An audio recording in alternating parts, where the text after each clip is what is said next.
We've been looking at Revelation chapter 3. ప్రకటన గ్రంథం 3వ అధ్యాయాన్ని మనం ధ్యానం చేస్తూ ఉన్నాం. And the message of the Lord Jesus Christ to the church of Sardis. సార్దిస్లో ఉన్నటువంటి సంఘానికి ప్రభు అయినటువంటి యేసుక్రీస్తు ఇస్తున్న వర్తమానం. This message is found in verses 1 through 6. మరి మొదటి వచనం నుండి 6వ వచనం వరకు సార్దిస్లో ఉన్న సంఘానికి ప్రభు వర్తమానం ఇస్తున్నాడు. Let's read verses 1 to 3. మొదటి నుండి 3 వచనాలు దేవుని వాక్యాన్ని మనం చదువుకుందాం. సార్దిస్లో ఉన్న సంఘపు దూతకు ఇలాగు రాయుము. 7 నక్షత్రములను దేవుని 7 ఆత్మలను గలవాడు చెప్పు సంగతులేవనగా, నీ క్రియలను నేను ఎరుగుదును. ఏమనగా, జీవించుచున్నావన్న పేరు మాత్రం ఉన్నది కానీ నీవు మృతుడవే. నీ క్రియలు నా దేవుని ఎదుట సంపూర్ణమైనవిగా నాకు కనబడట్లేదు గనుక జాగరూకుడవై చావనై ఉన్న మిగిలిన వాటిని బలపరచుము. నీవేలాగు ఉపదేశం పొందితివో, ఎలాగు వింటివో జ్ఞాపకం చేసుకొని దానిని గైకొనుచు మారు మనసు పొందుము. నీవు జాగరూకుడవై ఉండని ఎడల నేను దొంగవలె వచ్చేదను, ఏ ఘడియన్ నీ మీదికి వచ్చేదనో నీకు తెలియదు. Let's pray. ప్రార్థన చేద్దాం. Lord, we ask that you would bless your words and pray, Lord, that the teaching and exposition of your words would bring a blessing to your children. And pray that you would grant the opening of the understanding. And pray, Lord, that the Spirit of God would minister, Lord, to everyone and according to their needs, and build up your church in the most holy faith. And pray that, Lord, they would be rooted and grounded in sound doctrine for your glory. In Jesus' name, amen. Amen. All right, we are looking at the church of Sardis, and the Lord says, I know thy works. మరి సార్దిస్లో ఉన్న సంఘానికి దేవుడిస్తున్న వర్తమానాన్ని మనం చూస్తున్నాం. మనం నేర్చుకుంటున్నాం ఏంటంటే, నీ క్రియలను నేను ఎరుగుదును. And then he says, thou hast a name that thou livest and art dead. రెండవదిగా ప్రభు అంటున్నాడు, జీవించుచున్నావన్న పేరు మాత్రం నీకున్నది కానీ నీవు మృతుడవే. And we have seen what that means, not just to the church of Sardis in spiritually speaking in church history. మరి కేవలం సంఘ చరిత్రలో సార్దిస్ను ఉద్దేశించి మాట్లాడటం మాత్రమే కాదు, కానీ ఆత్మీయంగా దేవుడు ఏమని జ్ఞాపకం చేస్తున్నాడో కూడా గడిచిన క్లాస్లో మనం నేర్చుకున్నాం. And we have seen what it means to Sardis that will come into existence in the tribulation. మరి శ్రమల కాలంలో ఉండబోతున్నటువంటి సార్దిస్ సంఘ పరిస్థితులకు అది ఏ విధంగా అన్వయించుకోబోతున్నామో కూడా మనం చూసాం. So they have a name that they live but are dead.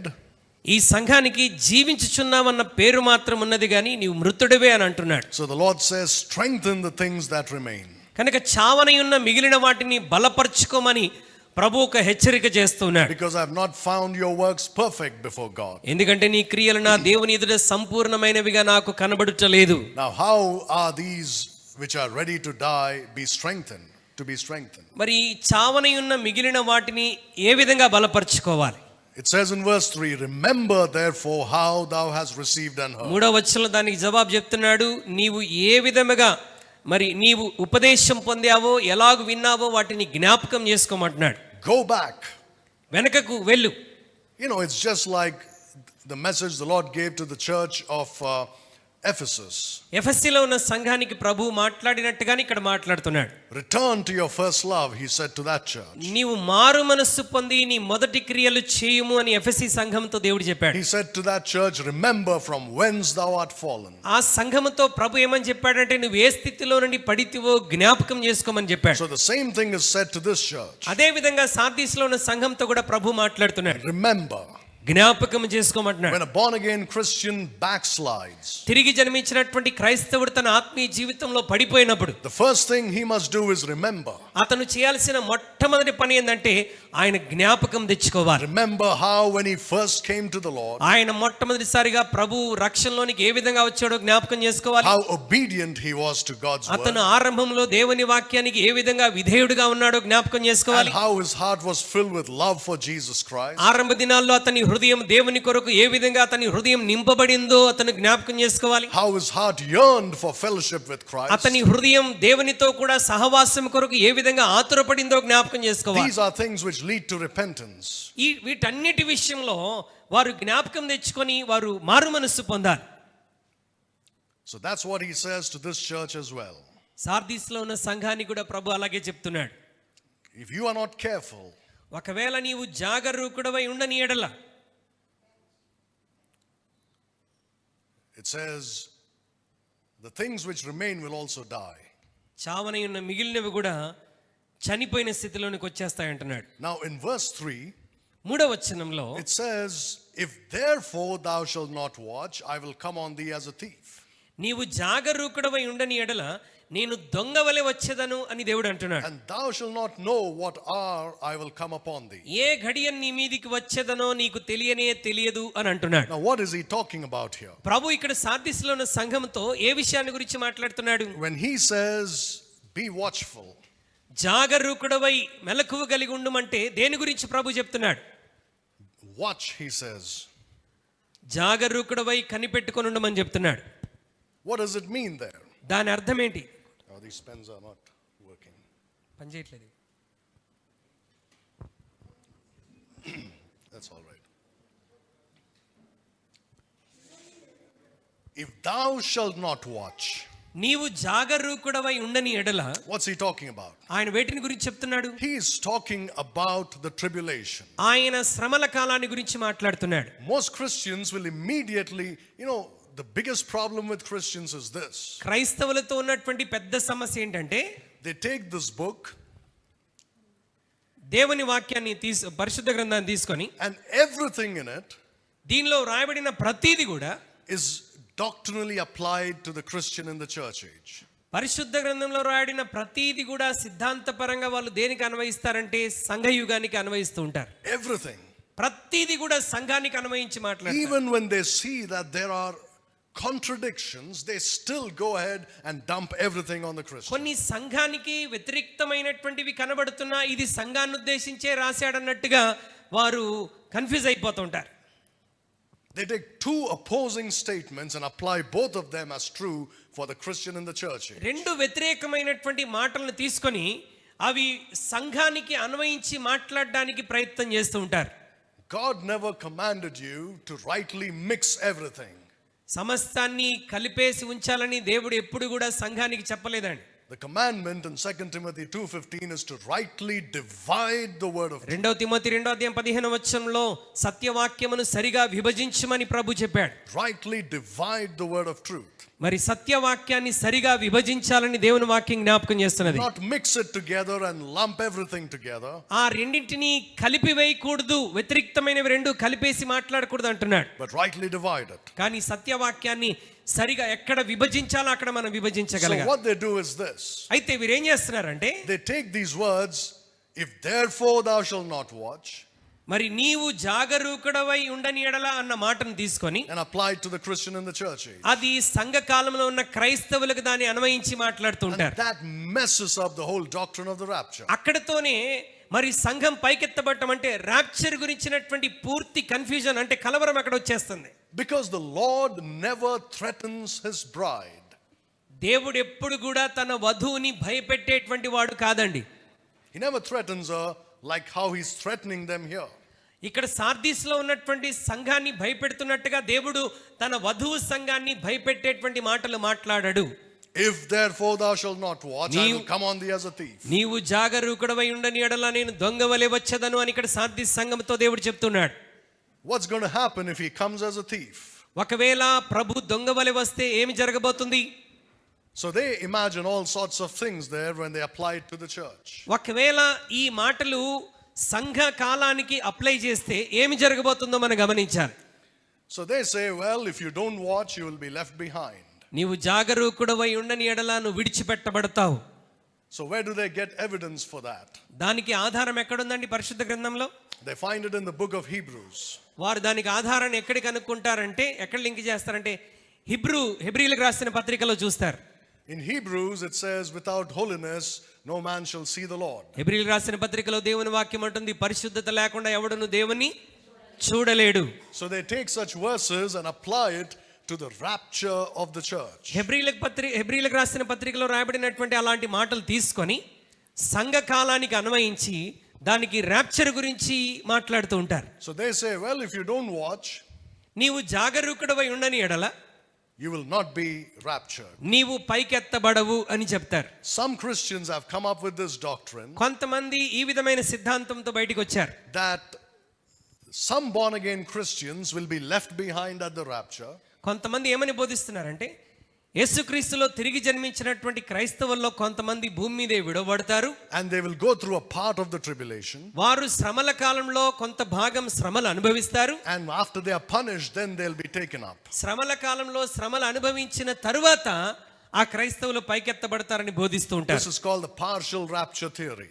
ఇది పార్షియల్ ర్యాప్చర్ థియరీ అని అంటూ ఉంటాం. And there are many good Christians who believe that. చాలా మంది మంచి క్రైస్తవులు కూడా అదే వాస్తవమని నమ్మేటువంటి వారు ఎంతో మంది ఉన్నారు. That's because of some verses that they have taken out of context from the book of Hebrews. ఎందుకంటే హెబ్రీయులకు రాసిన పత్రికలో నుండి కొన్ని వాక్యాలు సందర్భానుసహితంగా కాకుండా సందర్భం లేకుండా తీసుకొని అప్లై చేసుకుంటున్నారు కనుక ఈ విధమైన కంక్లూజన్కి వస్తున్నారు. And also they have noticed in the Bible that there is a mid-tribulation rapture. పరిశుద్ధ గ్రంథంలో వారు ఏమని గమనించారనంటే కొన్ని వచనాల్లో మరి మిడ్ ట్రిబులేషన్ శ్రమల కాలం మధ్యలో కూడా కొంతమంది విశ్వాసులు ఎత్తబడటం పరిశుద్ధ గ్రంథంలో ఉన్నది.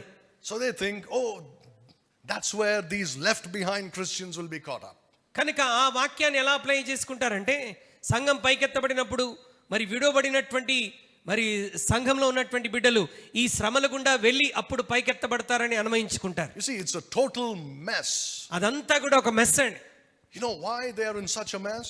ఎందుకు అలాంటి గలిబిలిలోనికి విశ్వాసులు వెళ్ళిపోతున్నారు? Because they don't have one final authority on which they rest all matters of faith and practice. ఎందుకనగా వారు కలిగి ఉన్నటువంటి విశ్వాసానికి ఒక అధికారపూర్వకమైనటువంటి విశ్వాసాన్ని వారు కలిగి ఉండలేకపోతున్నారు. And they don't have one book which they can say is my final authority. ఇదే మాకు చివరి అధికారం అని చెప్పగలిగినటువంటి ఒక పుస్తకాన్ని వారు కలిగి ఉండలేకపోతున్నారు. They run like rats to one translation to from one translation to another. ఒక ట్రాన్స్లేషన్ నుండి ఇంకో ట్రాన్స్లేషన్ లోనికి ఒక ఎలుకల వల్లే అటు ఇటు పరిగెట్టి అవగాహన చేసుకోవడానికి ప్రయత్నం చేస్తున్నారు. Running helter skelter, not knowing what they're doing. వారు తెచ్చుకున్నటువంటి విషయాలను గ్రహించలేక వాళ్ళు ఏం చేస్తున్నారో తెలియని స్థితిలో ఉంటున్నారు. Unable to learn to rightly divide the word of truth. దేవుని వాక్యంలో ఉన్న సత్యాన్ని సరిగా విభజించలేనటువంటి స్థితిలోనికి చాలా మంది వెళ్తున్నారు. So they take this and apply it to the Christian in the church age. సార్దీస్కి దేవుడిచ్చినటువంటి వర్తమానాన్ని మరి సంఘ కాలానికి అప్లై చేసి మాట్లాడడానికి చాలా మంది ప్రయత్నం చేస్తారు. You see, there is certainly a mid-tribulation rapture. దేవుని వాక్యంలో ఖచ్చితంగా శ్రమల మధ్యలో కూడా ర్యాప్చర్ అనేటువంటిది మిడ్ ట్రిబులేషన్ ర్యాప్చర్ అనేది ఉన్నది. And we have already seen there is also a post-tribulation rapture. Mid tribulation rapture ఉందని నేర్చుకున్నాం. తర్వాత పోస్ట్ ట్రిబులేషన్ ర్యాప్చర్ కూడా ఉందని మనం గడిచిన బైబిల్ స్టడీలో నేర్చుకున్నాం. But if you learn to rightly divide the word of truth, అయితే దేవుని వాక్యంలో ఉన్న సత్యాన్ని సరిగా విభజించటం నువ్వు నేర్చుకోగలిగితే you will understand that these have nothing to do with born again Christians from the church age. ఈ మిడ్ ట్రిబులేషన్ ర్యాప్చరే గాని పోస్ట్ ట్రిబులేషన్ ర్యాప్చరే గాని వీటికి సంఘానికి ఎటువంటి సంబంధం లేదని మనం గుర్తుపెట్టుకోవాలి. And for those of you who are confused about the 7 churches of Revelation, ప్రకటన గ్రంథంలో రాయబడినటువంటి 7 సంఘాల గురించి మీ హృదయంలో ఏదైనా కన్ఫ్యూజన్ గలిబిలి ఉన్నట్లయితే you must see the difference. వాటి యొక్క వ్యత్యాసాన్ని మీరు గ్రహించాలి. These are churches. ఇవి సంఘములు. But the church that is raptured before the tribulation is the body of Christ. శ్రమల కాలానికి ముందు ర్యాప్చర్ అయినటువంటి సంఘం క్రీస్తు యొక్క శరీరం. It's gone. అది పైకి వెళ్ళిపోయింది. And then when people get saved in the tribulation, ఆ తర్వాత శ్రమల కాలంలో కొంతమంది రక్షణలోనికి వస్తారు. they are not in the body of Christ. వారు క్రీస్తు శరీరంలో భాగమై ఉన్నటువంటి వారు కాదు. They are not క్రీస్తు born- శరీరం పైకెత్తబడిన తర్వాత రక్షించబడిన వారు. Show me one verse which says the body of Christ is there in the tribulation. శ్రమల కాలంలో క్రీస్తు శరీరం ఉన్నది అన్నటువంటి ఒక్క వచనమైన బైబిల్లో మనం చూడగలమా? You can search with a microscope or whatever scope you have, you won't find it. మీరు ఏ మైక్రోస్కోప్ తో సెర్చ్ చేసినా శ్రమల కాలంలో క్రీస్తు శరీరాన్ని గురించిన ఒక్క మాట కూడా బైబిల్లో ఉండదు. What you find are local churches. అక్కడ రాయబడినటువంటి విషయాలు ఎవరికి రాశాడు? అక్కడ స్థానికంగా ఉన్నటువంటి స్థానిక సంఘాలకు రాయబడిన మాటలు అవి. People get saved and are formed into local churches. శ్రమల కాలంలో ప్రజలు రక్షణలోనికి వచ్చి స్థానిక సంఘాలుగా చిన్న చిన్న గుంపులుగా వారు ఏర్పాటు చేయబడతారు. And the doctrine that applies to them is totally different from what we have in the church age. ఈ 7 సంఘాలకి అన్వయించబడినటువంటి సిద్ధాంతానికి సంఘ కాలంలో ఉన్నటువంటి క్రీస్తు శరీరానికి ఉన్నటువంటి సిద్ధాంతానికి చాలా వ్యత్యాసం ఉన్నది. So if you don't realize that, దానిని మీరు సరిగా గ్రహించలేకపోతే you will make a mess and take verses that do not belong to you, and you will lose your faith completely in the soundness of doctrine. క్రీస్తు శరీరానికి సంబంధించినటువంటి వాక్యాలను నీ జీవితానికి అన్వయించుకొని నీ విశ్వాస జీవితంలో గలిబిలి అయిపోయి నువ్వు బలహీనపడేటువంటి ప్రమాదం ఉన్నదని గుర్తెరగాలి. Now please keep this in mind. When I divide like this, it doesn't mean nothing from these books are to be applied to the church age. నేను ఈ రోమన్స్ నుండి ఫిలెమన్ వరకు, అదేవిధంగా హీబ్రూ, యాకోబు, హెబ్రీలు రాసిన పత్రిక, యాకోబు పత్రిక, పేతురు పత్రికలు, యోహాను పత్రికల గురించి నేను మాట్లాడుతూ ఉన్నప్పుడు ఇవి మనం ఆత్మీయంగా అన్వయించుకోవడానికి దాంట్లో ఒక్క మాట కూడా లేదు అని నేను చెప్పట్లేదండి. There are many good things doctrinally and spiritually. మరి సిద్ధాంతపరంగాను ఆత్మీయంగాను మనం నేర్చుకోవడానికి చాలా విషయాలు అందులో ఉన్నాయి. These things which are good for the church from these books, ఈ పుస్తకాల్లో నుండి, ఈ పత్రికల్లో నుండి సంఘానికి కొన్ని మంచి విషయాలు ఉన్నాయి. those will match Paul's doctrine. అవి ఎప్పుడు మనకు మంచిగా ఉంటాయి అని అంటే, ఈ హెబ్రీ పత్రిక నుండి ప్రకటన గ్రంథం వరకు చెప్పబడిన విషయాలు పౌలు చెప్పినటువంటి బోధలకు సమాంతరంగా ఉంటే అవి సంఘానికి మేలుకరంగా ఉన్నట్టే. And there will be many things like that. అలా హీబ్రూ నుండి రెవల్యూషన్ వరకు చాలా సంగతులు పౌలు చెప్పిన బోధలకు మ్యాచ్ అయ్యేటువంటి విషయాలు కొన్ని ఉన్నాయి. Same thing with Genesis to Acts. అదే విధంగా ఆదికాండం నుండి అపోస్తలుల కార్యం వరకు కూడా Same thing. There'll be many good doctrinal things which can be applied to the church. ఆదికాండం నుండి అపోస్తలుల కార్యం వరకు అనేకమైనటువంటి సిద్ధాంతపరమైనటువంటి విషయాలు సంఘానికి అన్వయించుకోవటానికి ఎన్నో ఉపయోగకరంగా ఉన్నాయి. But they all will match what Paul has said, the apostle to the Gentiles. ఇవన్నీ ఎప్పుడు మనకి ఆశీర్వాదకరంగా మేలుకరంగా ఉంటాయంటే పౌలు చెప్పిన బోధలకు అవి అనుకూలంగా ఉన్నప్పుడు. All right, so what is he talking about when he says, if you don't watch, I'll come upon you as a thief?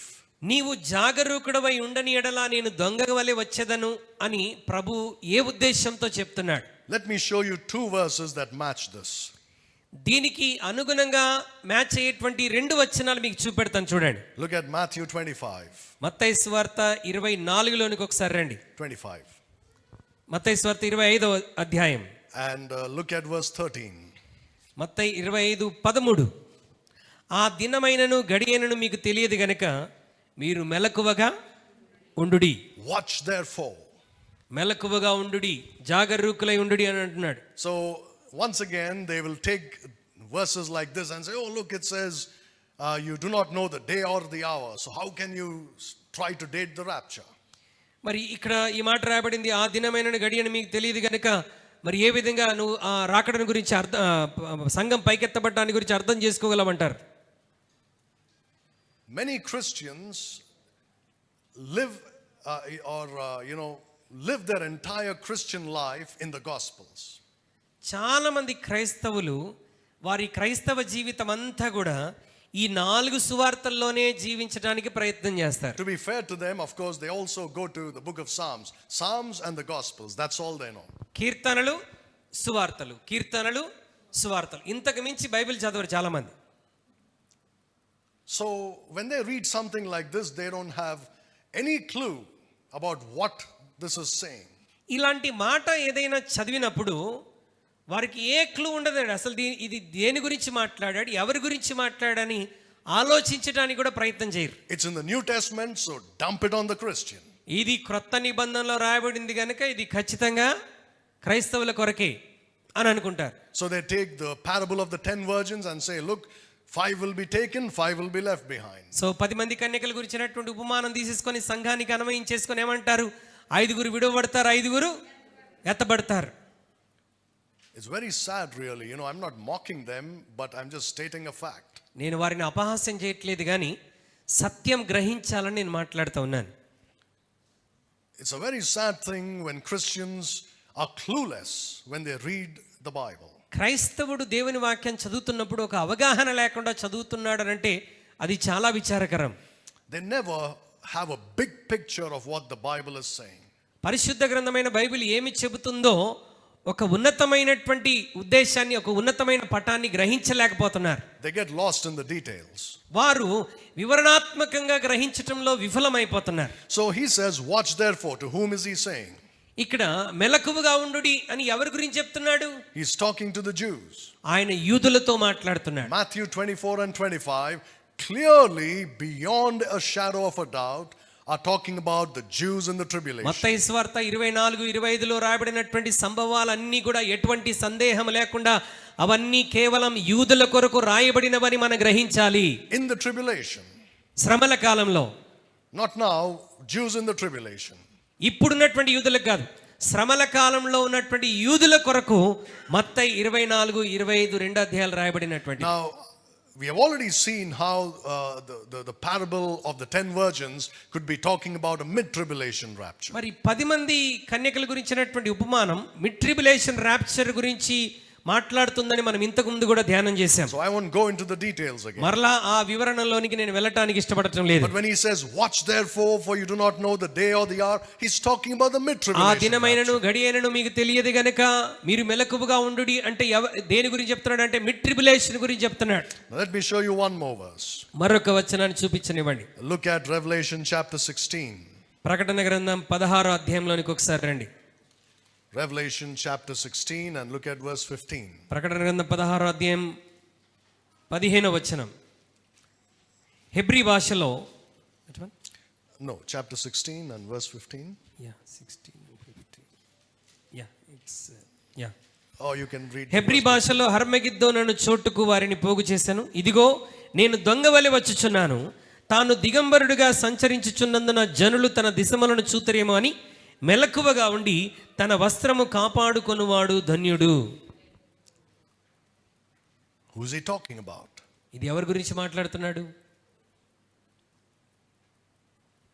This is again talking about the post-tribulation rapture. You see, that's in chapter 16.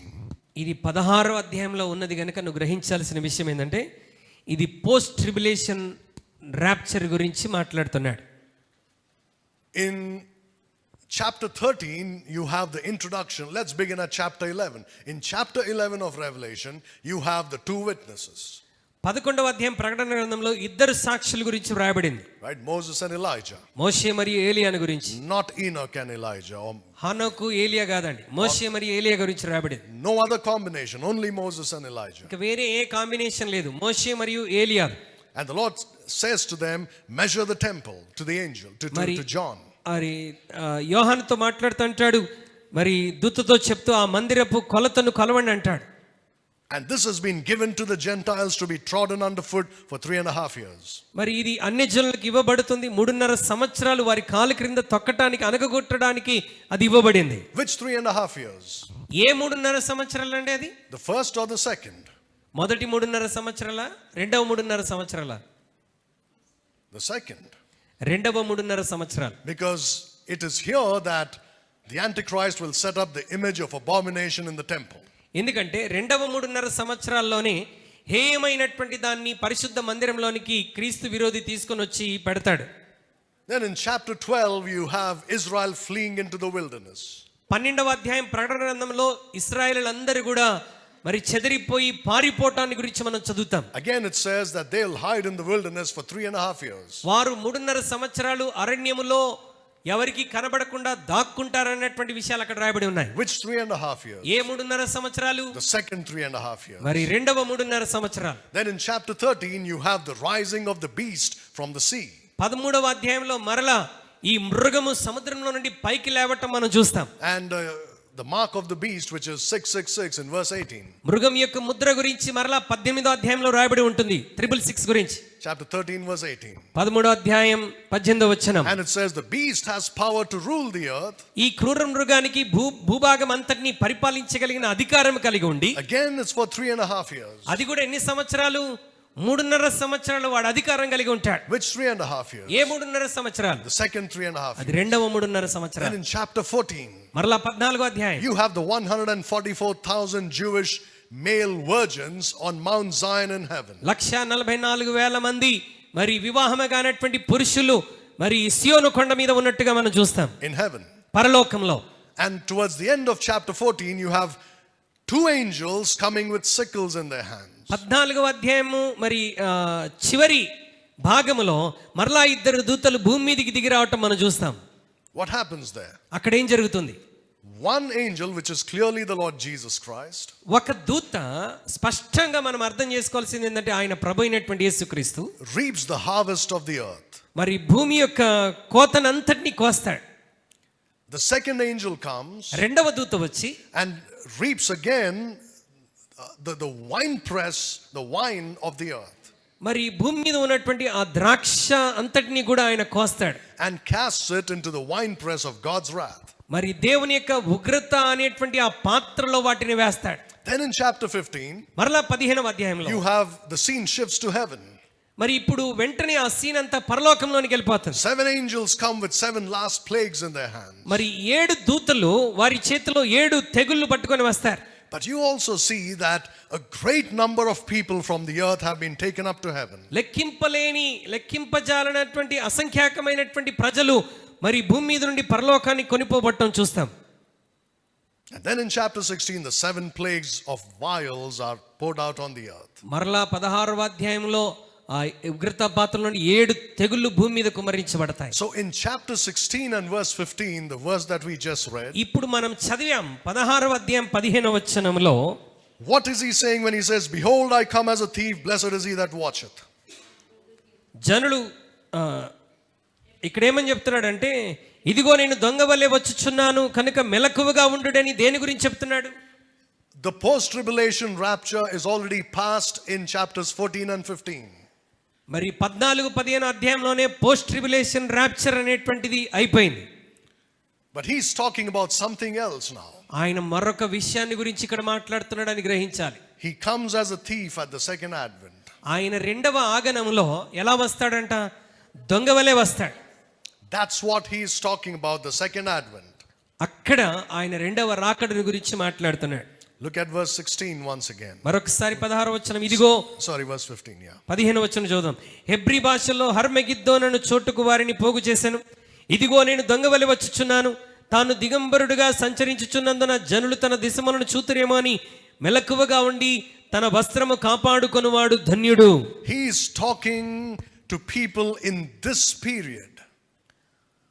ఆయన మరి post tribulation అయిపోయిన తర్వాత నుండి రెండవ రాకడ వరకు ఉన్నటువంటి ప్రజల గురించి మాట్లాడుతున్నాడు. So the first time we have seen, he's talking about the mid-tribulation rapture. మొదటిసారిగా మనం చూసినప్పుడు ఆయన మిడ్ ట్రిబులేషన్ ర్యాప్చర్ గురించి మాట్లాడాడు. The second time he's talking about the second advent. రెండవసారి ఆయన రెండవ ఆగమనంలో జరిగేటువంటి విషయాన్ని గురించి మాట్లాడుతున్నాడు. Twice he comes as a thief in the night. యేసుక్రీస్తు ప్రభువారు 2 సమయాల్లో ఆయన దొంగ వలె రాబోతున్నాడు. Remember the 10 virgins, 10 మంది కన్యకల గురించి మాట్లాడుతున్నప్పుడు they were sleeping. వారు పడుకొని ఉన్నారు. అందరూ పడుకొని ఉన్నారు. Nobody knew when the bridegroom was coming. అందరూ పడుకొని ఉన్నారు. పెళ్లి కుమారుడు ఎప్పుడు వస్తాడో ఎవరికీ తెలియదు. But 5 were ready and 5 were not ready. వారిలో 5 మాత్రం సిద్ధంగా ఉన్నారు, 5 సిద్ధంగా లేరు. The ones that were ready went up in the mid-tribulation rapture. సిద్ధంగా ఉన్నప్పుడు ఆయన రాగానే మిడ్ ట్రిబులేషన్ ర్యాప్చర్ లో 5 ఎత్తబడ్డారు. But the rest are left behind. మిగతా వాళ్ళు విడువబడ్డారు. That's what Revelation chapter 3 and verse 3 is talking about. ప్రకటన గ్రంథం 3:3 ఈ విషయాన్ని గురించి మాట్లాడుతున్నది. Not about the post-tribulation rapture. Post tribulation rapture గురించి మాట్లాడలేదు. It's not talking about the second advent of Christ. లేకపోతే క్రీస్తు యొక్క రెండవ ఆగమనం గురించి కూడా మాట్లాడలేదు. Because the ones that are in these 7 churches in the first part of the tribulation, the saved ones are all raptured. శ్రమల కాలంలోని మొదటి 3.5 సంవత్సరాల కాలంలో ఉన్నటువంటి పరిశుద్ధులు మరి మిడ్ ట్రిబులేషన్ ర్యాప్చర్ లో పైకెత్తబడుతున్నారు. And those who are left behind will go through the great tribulation. ఈ మిడ్ ట్రిబులేషన్ ర్యాప్చర్ లో మిగిలినటువంటి వారు మరి మహాశ్రమల గుండా 3.5 సంవత్సరాలు వెళ్తారు. And then if they repent, they are caught up in the post tribulation rapture. అక్కడ వారు పశ్చాత్తాపడి వారు జీవితాలను మార్చుకోగలిగితే పోస్ట్ ట్రిబులేషన్ ర్యాప్చర్ లో వాళ్ళు ఎత్తబడతారు. But if they don't, they will go through the worst part of the great tribulation. ఒకవేళ అక్కడ కూడా వారు ఎత్తబడకపోతే ఇంకా ఆ శ్రమల కాలంలోని భయంకరమైనటువంటి స్థితిలోనికి వెళ్ళిపోతారు. And this is the time that nobody should be there on the earth. మరి ఈ సమయం ఎంత భయంకరమైనటువంటిదంటే ఏ మానవుడు కూడా ఆ సమయంలో భూమి మీద ఉంటే అది చాలా భయంకరమైనటువంటి సమయం అది. So the context of Revelation chapter 3 and verse 3 is a mid-trib rapture. మరి ప్రకటన గ్రంథం 3వ అధ్యాయం 3వ వచనం యొక్క నేపథ్యం లేక సందర్భం దేని గురించేనంటే మిడ్ ట్రిబులేషన్ ర్యాప్చర్, మొదటి 3.5 సంవత్సరాల కాలంలో ఎత్తబడేటువంటి గుంపుని గురించి రాబడినటువంటి మాటలు. We have also seen this in the message to the church of Thyatira. ఇది తేతీరాలో ఉన్న సంఘానికి ఇచ్చినటువంటి వర్తమానంలో కూడా దీని గురించి మనం చూసాం. Look at chapter 2 and verse 22. 2వ అధ్యాయం 22వ వచనాన్ని దయచేసి చూడండి. ఇదిగో నేను దాన్ని మంచం పట్టించి దానితో కూడా వ్యభిచరించువారు దాని క్రియల విషయమై మారు మనసు పొందితేనే గాని వారిని బహు శ్రమల పాలు చేతును. Well, in the King James Bible it says that he'll cast them into great tribulation. King James బైబిల్లో ఇక్కడ బహుశ్రమలు ఉన్నది, కింగ్ జేమ్స్ బైబిల్లో స్పష్టంగా మహాశ్రమలలోనికి పంపిస్తానని ఉన్నది. That's the second 3.5 years that we spoke about earlier. దానినే 2వ 3.5 సంవత్సరాలు మనం ఇంతకుముందు మాట్లాడినట్టుగా 2వ 3.5 సంవత్సరాలు మహాశ్రమల కాలం గురించి చెప్తున్నటువంటి మాట. So the same message is given to the church of Sardis. ఇప్పుడు తేతైరాకి ఇచ్చినటువంటి అదే వర్తమానాన్ని ఇప్పుడు దేవుడు ఎవరికి ఇస్తున్నాడు? సార్దీస్లో ఉన్న సంఘానికి ఇస్తున్నాడు. Except they repent, he says. ఒకవేళ వారు మారు మనస్సు పొందితే తప్ప, Otherwise they'll be cast into great tribulation. వాళ్ళు మారు మనస్సు పొందకపోతే నిశ్చయముగా ఆ యొక్క మహాశ్రమంలోనికి నెట్టివేయబడతారు. Remember therefore how thou hast received and heard, hold fast and repent, he says to the church of కాబట్టి Sardis. నీవు ఎలాగ ఉపదేశం పొందితవో ఎలాగ వింటివో జ్ఞాపకం చేసుకొని దాన్ని గైకొనుచు మారు మనసు పొందమని చెప్తున్నాడు. If therefore thou shalt not watch, నీవు జాగరూకుడవై ఉండని ఎడల. you see that? This is where they have to watch. వారు జాగ్రత్తగా ఉండవలసిన సమయం ఏది? ప్రీ ట్రిబులేషన్కి ముందు చెప్తున్నటువంటి మాట. 10 మంది కన్యకల ఉదాహరణ. Watch. మెలకువగా ఉండాలి. They were sleeping, you see. మెలకువగా ఉండాలి, కానీ వాళ్ళు ఏం చేస్తున్నారు? నిద్రపోతున్నారు. That's why he says once again, అందుకొరకే మరొకసారి చెప్తున్నాడు, మెలకువగా ఉండుడి. or else I'll come upon thee as a thief. నీవు జాగరూకుడవై మెలకువగా ఉండని ఎడల నేను దొంగవలే వస్తాను. And thou shalt not know what hour I shall come upon thee. నేను ఏ గడియలో మీ మీదికి వస్తానో మీకు తెలియదు. And what will happen if he comes as a thief? ఆయన దొంగవలే వస్తే ఏం జరగబోతుంది? The ones who are ready are taken up. సిద్ధముగా ఉన్నవారు ఎత్తబడతారు. The ones who are not ready will go through the great tribulation. సిద్ధముగా లేని వారు ఎక్కడ పోతారు? మహాశ్రమల కాలంలోనికి వెళ్తారు. And this is what many Christians apply to the Christian in the church age today, unfortunately. ఈ వర్తమానాన్ని ఏమండి, శ్రమల కాలంలో జరుగుతున్నటువంటి ఈ వర్తమానాన్ని చాలా మంది ఎవరికి అప్లై చేస్తారు? సంఘానికి అప్లై చేస్తారు. And that messes up everything in the Bible. అక్కడితో అన్ని విషయాల్లో గలిబిలి అయిపోతున్నారు. You have to be very, very careful how you divide the word of truth. సత్యవాక్యాన్ని మనం ఏ విధంగా విభజిస్తున్నామన్న విషయంలో మనం చాలా జాగ్రత్తగా ఉండాలి. Because if you don't do that, ఒకవేళ నువ్వు దేవుని వాక్యాన్ని సరిగా విభజించి అర్థం చేసుకోకపోతే you stand in great danger of losing your faith. నీ విశ్వాసాన్ని పోగొట్టుకునేటువంటి భయంకరమైన ప్రమాదంలో నువ్వు ఉన్నావని గ్రహించాలి. What do I mean by that? దాని అర్థం ఏంటంటే, That means you'll become like Demas, నీవు పరిశుద్ధ గ్రంథంలో దేమావలె ఉండిపోతావు. right? He started very well, but he fell off after. దేమా చాలా చక్కగా ఆరంభించాడు, కానీ ముగింపులో ఆయన జీవితం భయంకరంగా ఉండిపోయింది. And that's because you misunderstood the Bible. అలా ఎప్పుడు జరుగుతుందనంటే దేవుని వాక్యాన్ని తప్పుగా అర్థం చేసుకున్నప్పుడు. Not because the Bible is confusing, the confusion is in your mind. Bible ఎవరిని కన్ఫ్యూజ్ చేయట్లేదండి. కన్ఫ్యూజన్ నీ మైండ్లో నువ్వు create చేసుకుంటున్నటువంటిది. All right, so let's read verse 4. 4వ వచనాన్ని దయచేసి చదువుదాం. అయితే తమ వస్త్రములను అపవిత్రపరచుకొనని కొందరు సార్దీస్లో నీ యొద్ద ఉన్నారు. వారు అర్హులు గనుక తెల్లని వస్త్రములు ధరించుకొని నాతో కూడా సంచరించెదరు. We will talk about who these few names are. ఈ కొందరు ఎవరు అన్న దాని గురించి మనం మాట్లాడదాం A little later. కొంత సమయం తర్వాత మనం ఆ కొందరిని గురించి మాట్లాడదాం. Because those few, the few names, ఎందుకంటే ఆ కొందరు సార్దీస్లో ఉన్నటువంటి కొందరు are here in the tribulation. వారు ఎక్కడ ఉంటారంటే మరి ట్రిబులేషన్లో ఉంటారు. But those few names are also found spiritually in history. ఈ కొందరు అన్నటువంటి మాట చరిత్రలో మరి సంఘ కాలంలో కూడా చరిత్రలో కొంతమంది చూస్తాం. I will go to that a little later and mention a few great names that stand out in history. కొందరు ఎవరో వారి గొప్ప పేర్లేంటో చరిత్రలో వారు ఏ విధంగా నిలబడ్డారో కొంత సమయం తర్వాత నేను చెప్తాను. But we don't know who those few names will be in the tribulation. మరి ఆ ట్రిబులేషన్ లో ఉన్నటువంటి ఆ కొందరు ఎవరో కూడా మనం తెలుసుకోగలం. మనం తెలుసుకోలేం. Because we don't know, the names are not revealed to us. ఎందుకంటే వారి పేర్లు మనకు బయలుపరచబడలేదు కనుక మనం వాటిని గ్రహించలేం. But before that, దానికి ముందు it says that these few names have not defiled their garments. ఇక్కడ ఏమంటున్నాడంటే తమ వస్త్రములను అపవిత్రపరచుకొనని కొందరు సార్దీస్లో నీ యొద్ద ఉన్నారు.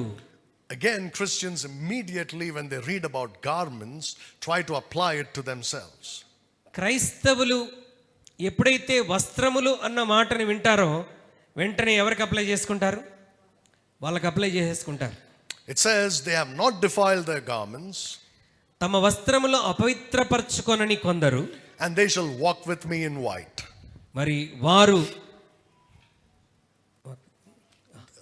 They will walk with me in white garments. వారు తెల్లని వస్త్రములు ధరించుకొని నాతో కూడా సంచరించెదరు అంటున్నాడు. So I will concede this much to these people who apply it to Christians. మరి ఈ ప్రజల గురించి ఇది క్రైస్తవులకు వ్రాయబడింది అని అప్లై చేసుకునేటువంటి వారు that you can spiritually apply it to the Christian, no doubt. నువ్వు ఎప్పుడు అప్లై చేసుకోవాలి దాన్ని ఆత్మీయంగా నువ్వు అన్వయించుకోవటంలో దాంట్లో ఎలాంటి పొరపాటు లేదు. Let me show you some things. ఉదాహరణకి Look at Revelation chapter 19 and verse 8. ప్రకటన గ్రంథం 19వ అధ్యాయం 9వ వచనంలోనికి ఒకసారి రండి. ప్రకటన గ్రంథం 19వ అధ్యాయం 9వ వచనం. మరియు అతడు నాతో ఇలాగు చెప్పాను, గొర్రెపిల్ల పెండ్లి విందుకు పిలువబడిన వారు ధన్యులని వ్రాయుము, మరియు ఈ మాటలు దేవుని యథార్థమైన మాటలని నాతో చెప్పాను. Is that all? 19. Maybe another verse. 10వ వచనం. అందుకు నేను అతనికి నమస్కారం చేయుటకై అతని పాదముల ఎదుట సాగిలపడగా అతడు వద్దు సుమి, నేను నీతోనూ యేసును గురించిన సాక్ష్యము చెప్పు నీ సహోదరులతోనూ సహదాసుడను, దేవునికే నమస్కారం చేయము, యేసును గురించిన సాక్ష్యము ప్రవచన సారమని నాతో చెప్పాను. I will read the verse 8 in English. Okay. And to her was granted 8. that she should be arrayed in fine linen, clean and white, for the fine linen is the righteousness of saints. మరియు ఆమె ధరించుకొనుటకు ప్రకాశములను 8వ వచనం. మరియు ఆమె ధరించుకొనుటకు ప్రకాశములను నిర్మలమునైన సన్నపు నార బట్టలు ఆమెకి ఇయ్యబడెను, అవి పరిశుద్ధుల నీతి క్రియలు. Who's he talking about? ఇది ఎవరి గురించి మాట్లాడుతున్నాడు? In verse 7, his wife hath made herself ready. 7వ వచనంలో దేవుని వాక్యం చెప్తున్నది, 7వ వచనంలో అతని భార్య తన్ను తాను సిద్ధపరచుకొని ఉన్నది అని చెప్తున్నాడు. And to her was granted that she should be arrayed in fine linen. మరి ఆమె కొరకు చెప్పబడిన మాట, మరి నారబట్టలు ఆమెకి ఇవ్వబడును, అవి పరిశుద్ధ నీతి క్రియలు అని అంటున్నాడు. And for the fine linen is the righteousness of saints. ఆమెకి ఇవ్వబడినటువంటి సన్నపు నార బట్టలు పరిశుద్ధుల నీతి క్రియలు. Now you see, when we are raptured, we know that we will stand before the judgment seat of Christ. సంఘముగా క్రీస్తు శరీరముగా సంఘమంతా పైకెత్తబడినప్పుడు మనం యేసుక్రీస్తు యొక్క తీర్పు సింహాసనం ఎదుట నిలబడతాం. This is the judgment seat of Christ. యేసుక్రీస్తు యొక్క తీర్పు సింహాసనం అది. And here we know that our works are judged. ఇక్కడ మన పాపాలకు తీర్పు జరగదు, కానీ వేటికి తీర్పు జరిగింది? మన క్రియలకు తీర్పు జరిగింది.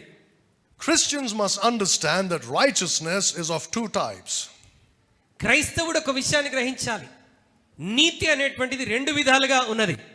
One is imputed righteousness. ఒకటి ఆపాదించబడినటువంటి నీతి. What is this? ఆపాదించబడిన నీతి అంటే ఏంటి? The born again or the sinner who repents and believes in Jesus Christ ఏ పాప అయితే పశ్చాత్తాపడి మారు మనస్సు పొంది యేసుక్రీస్తునందు విశ్వాసం ఉంచుతాడో is given the righteousness of Christ. యేసుక్రీస్తు యొక్క నీతి మనకు ఆపాదించబడుతుంది.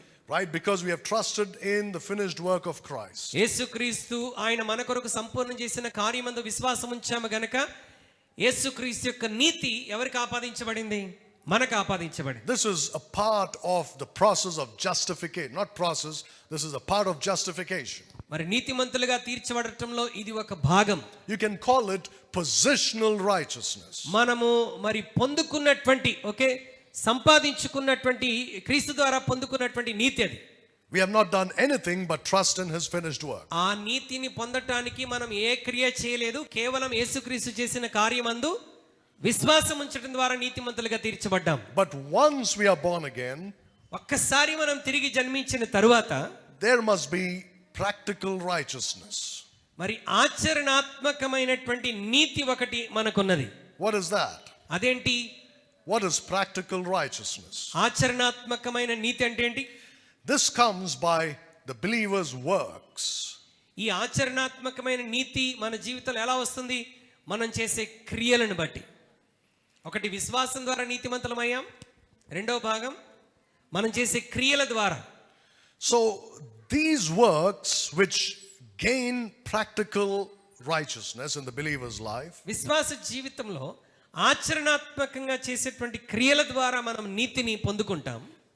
these are the works which are judged here at the judgment seat of Christ. ఇక్కడ మనం చేసినటువంటి క్రియలు క్రీస్తు న్యాయపీఠం ఎదుట దానికి తీర్పు జరుగుతుంది. Because you see, our sins were judged at Calvary. మన పాపాలు ఎక్కడ తీర్పు తీర్చబడ్డాయి? సిలువలో, కల్వరిలో తీర్పు తీర్చబడ్డాయి. Right, our sins, our sin nature, and every sinner has been judged on the cross of Calvary. పాపములు, పాప స్వభావము, పాపులు అందరికి తీర్పు ఎక్కడ జరిగింది?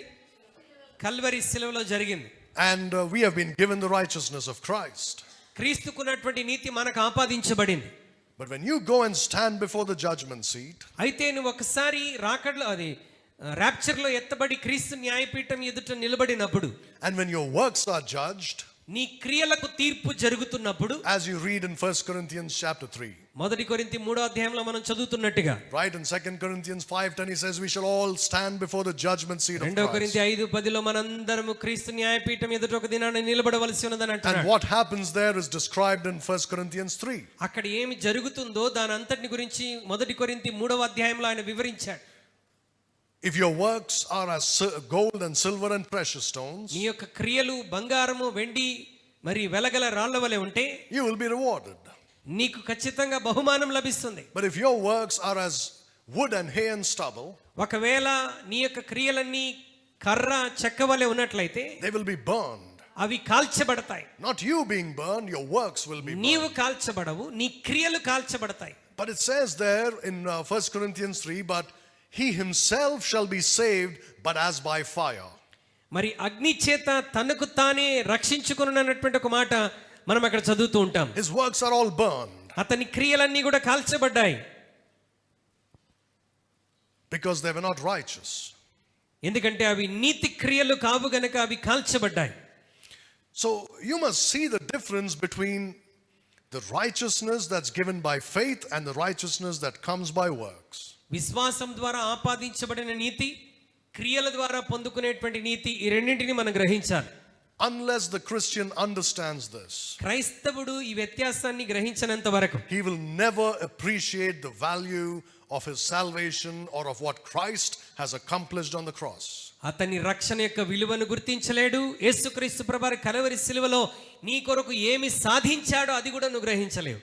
Right? So Paul says in 2 Corinthians 5:21, he was made sin for us who knew no sin, that we might be made the righteousness of God in him. ఎందుకనగా మరి పాపం ఎరుగని ఆయన మనందరి కొరకు పాపముగా మార్చబడ్డాడు అని దేవుని వాక్యం. మనము నీతి అగునట్లుగా మన కొరకు పాపముగా మార్చబడ్డాడు. That is imputed righteousness. ఎందుకంటే అది మనకు ఆపాదించబడినటువంటి నీతి అది. And in 1 Corinthians chapter 1, towards the end of the chapter, he says, Christ is our righteousness. మొదటి కొరింథీ 1వ అధ్యాయం చివరి వచనాలు అంటాడు, యేసుక్రీస్తే మన నీతి అయి ఉన్నాడు. Right? He's our wisdom and he's our sanctification and he's our righteousness. ఆయన మన జ్ఞానము, ఆయన మన పరిశుద్ధత, ఆయన మన నీతి అయి ఉన్నాడు. All this is imputed righteousness. ఇవన్నీ కూడా మనకి ఎలా వచ్చాయంటే క్రీస్తు నుండి మనం వాటిని ఆపాదించుకున్నటువంటి వారం. Because of the cross. ఎందుకు? సిలువ కార్యము ద్వారా.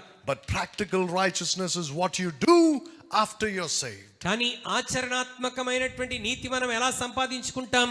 రక్షించబడిన తర్వాత మనం చేసేటువంటి క్రియల ద్వారా. So now when your works are judged at the judgment seat of Christ, సంఘముగా నీవు పైకెత్తబడినప్పుడు, క్రీస్తు న్యాయపీఠం ఎదుట నీ క్రియలకు తీర్పు జరిగినప్పుడు, the righteousness of your works will be given to you in the form of a garment. మరి నీవు చేసినటువంటి ఆ నీతి క్రియలకు ఫలితముగా మరి నీకు దానిని వస్త్రములాగా దేవుడు నీకు ఇస్తాడు. Fine linen is the righteousness of saints. సన్నపు నార వస్త్రములు అని అంటే మరి దేవుని బిడ్డల యొక్క నీతి క్రియలు. Look at Romans 3:22 to see the opposite of this. రోమాపత్రిక 3:22 దీనికి వ్యతిరేకమైన దాన్ని ఒకసారి చూడండి.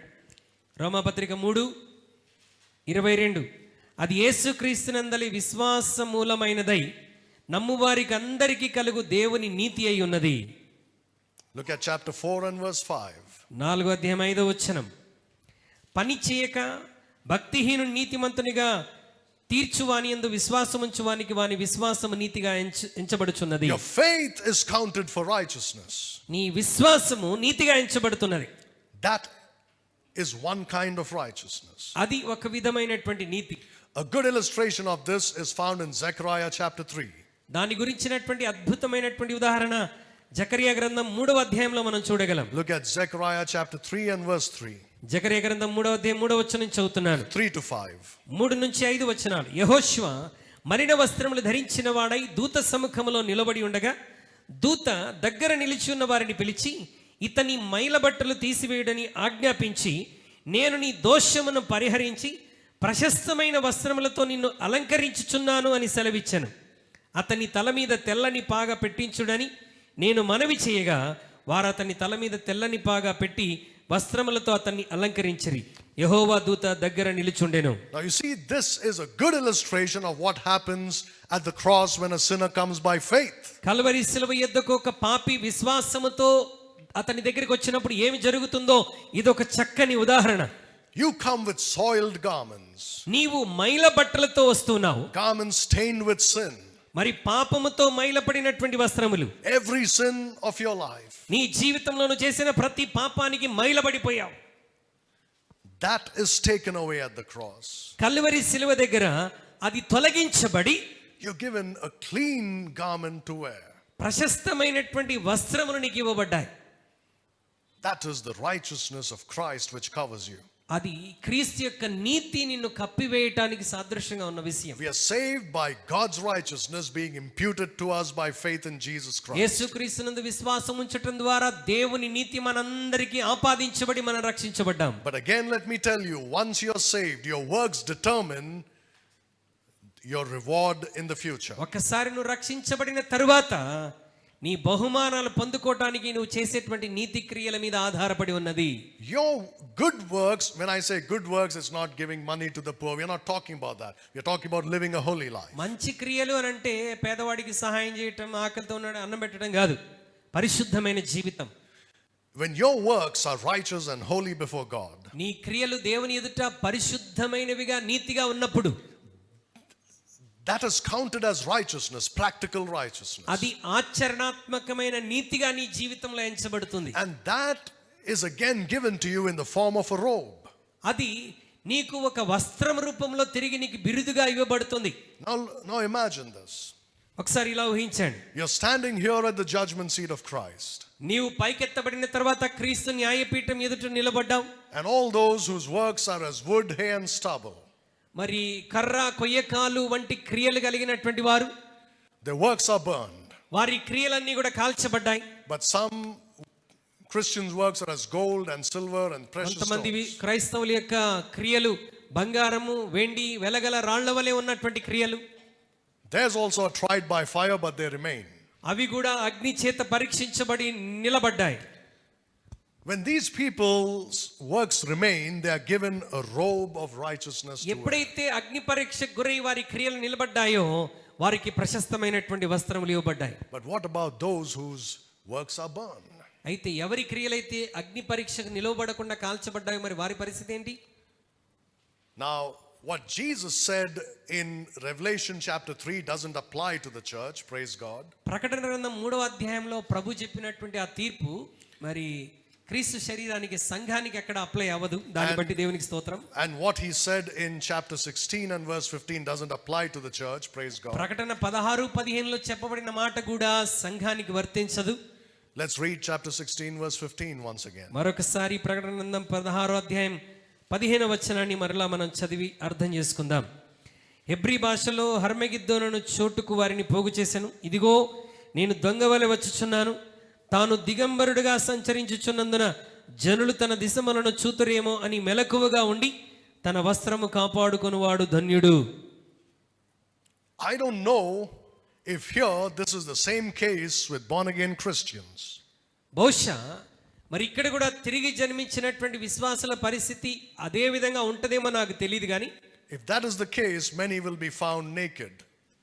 ఒకవేళ అదే వాస్తవం అయితే వారి క్రియలకు తీర్పు జరిగి ఆ క్రియలు కాల్చబడినప్పుడు వారందరూ ఎలా ఉంటారు? వస్త్రం లేకుండా దిగంబరులుగా ఉంటారు. Many Christians think it's a light thing now to live as we please. It's all right, God is merciful. చాలా మంది క్రైస్తవులు ఏమనుకుంటారంటే దేవుడు కనికరం గలవాడు, కృప గలవాడు గనుక నేనేం చేసినా క్షమించేస్తాడు, కాబట్టి నా ఇష్టానుసారంగా నేను జీవించవచ్చు, పర్వాలేదు అనుకుంటాడు. You could go naked for 1,000 years. నీ క్రియలు దేవుని సన్నిధిలో సరిగా నిలబడకపోతే ఆ మిగిలిన 1000 సంవత్సరాలు నువ్వు ఎలా ఉంటావు? దిగంబరిగానే ఉంటావు. You don't want that. అలా ఉండడానికి ఇష్టపడతావా? Now again, I don't know if that's the case with born again Christians or not. తిరిగి జన్మించిన క్రైస్తవులకు జరగబోయేటువంటి తీర్పు అదే ఏమో నాకైతే తెలియదు కానీ Certainly it says that the robe is the righteousness of saints. మరి అది పరిశుద్ధులకు ఇవ్వబడినటువంటి నీతి క్రియలకు సాదృశ్యంగా ఉన్న వారికి ఇవ్వబడినటువంటి వస్త్రం అది. Right, verse 8 of chapter 19 once again. 19వ అధ్యాయం 8వ వచనం మనలా చదువుతున్నాం. ఆమె ధరించుకొనుటకు ప్రకాశములను నిర్మలమునైన సన్నపు నార బట్టలు ఆమెకి ఇయ్యబడెను, అవి పరిశుద్ధుల నీతి క్రియలు. What if the Christian today doesn't have these works of righteousness?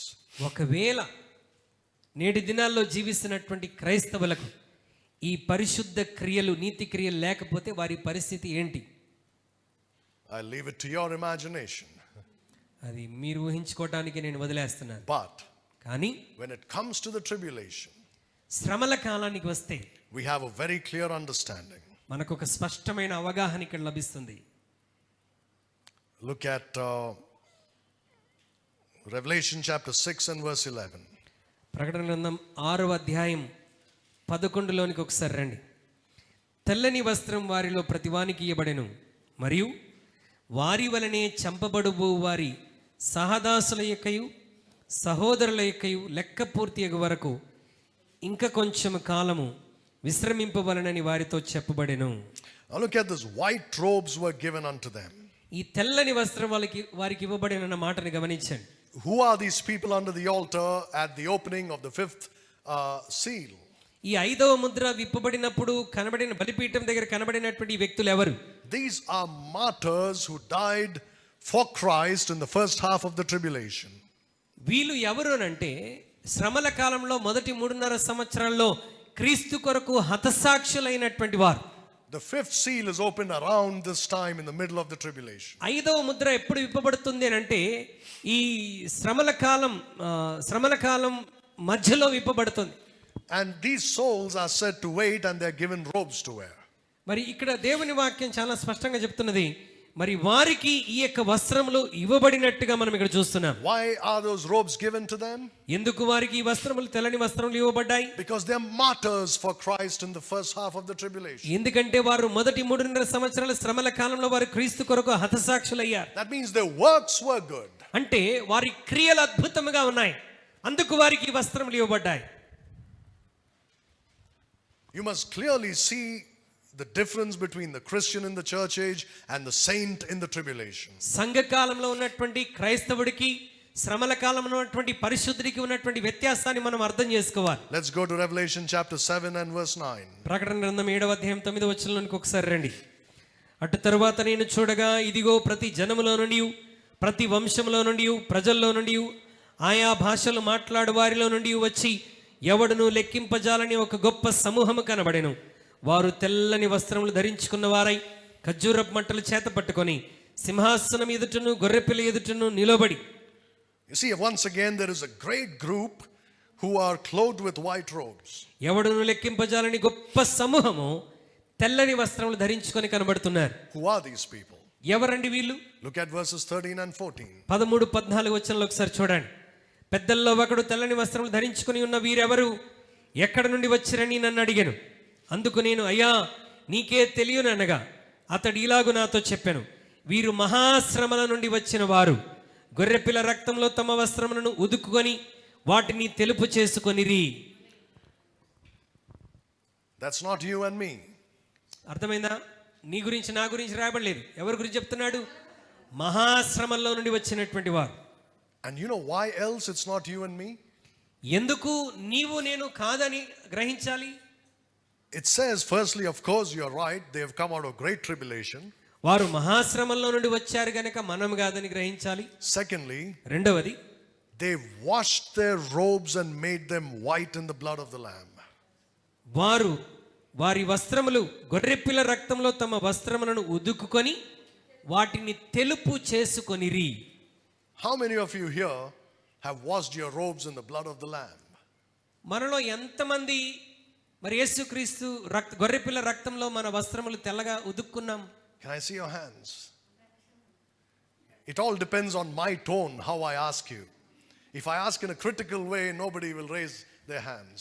నా స్వరం ఎలా వస్తుందో దాన్ని బట్టి మీరు జవాబిస్తారు.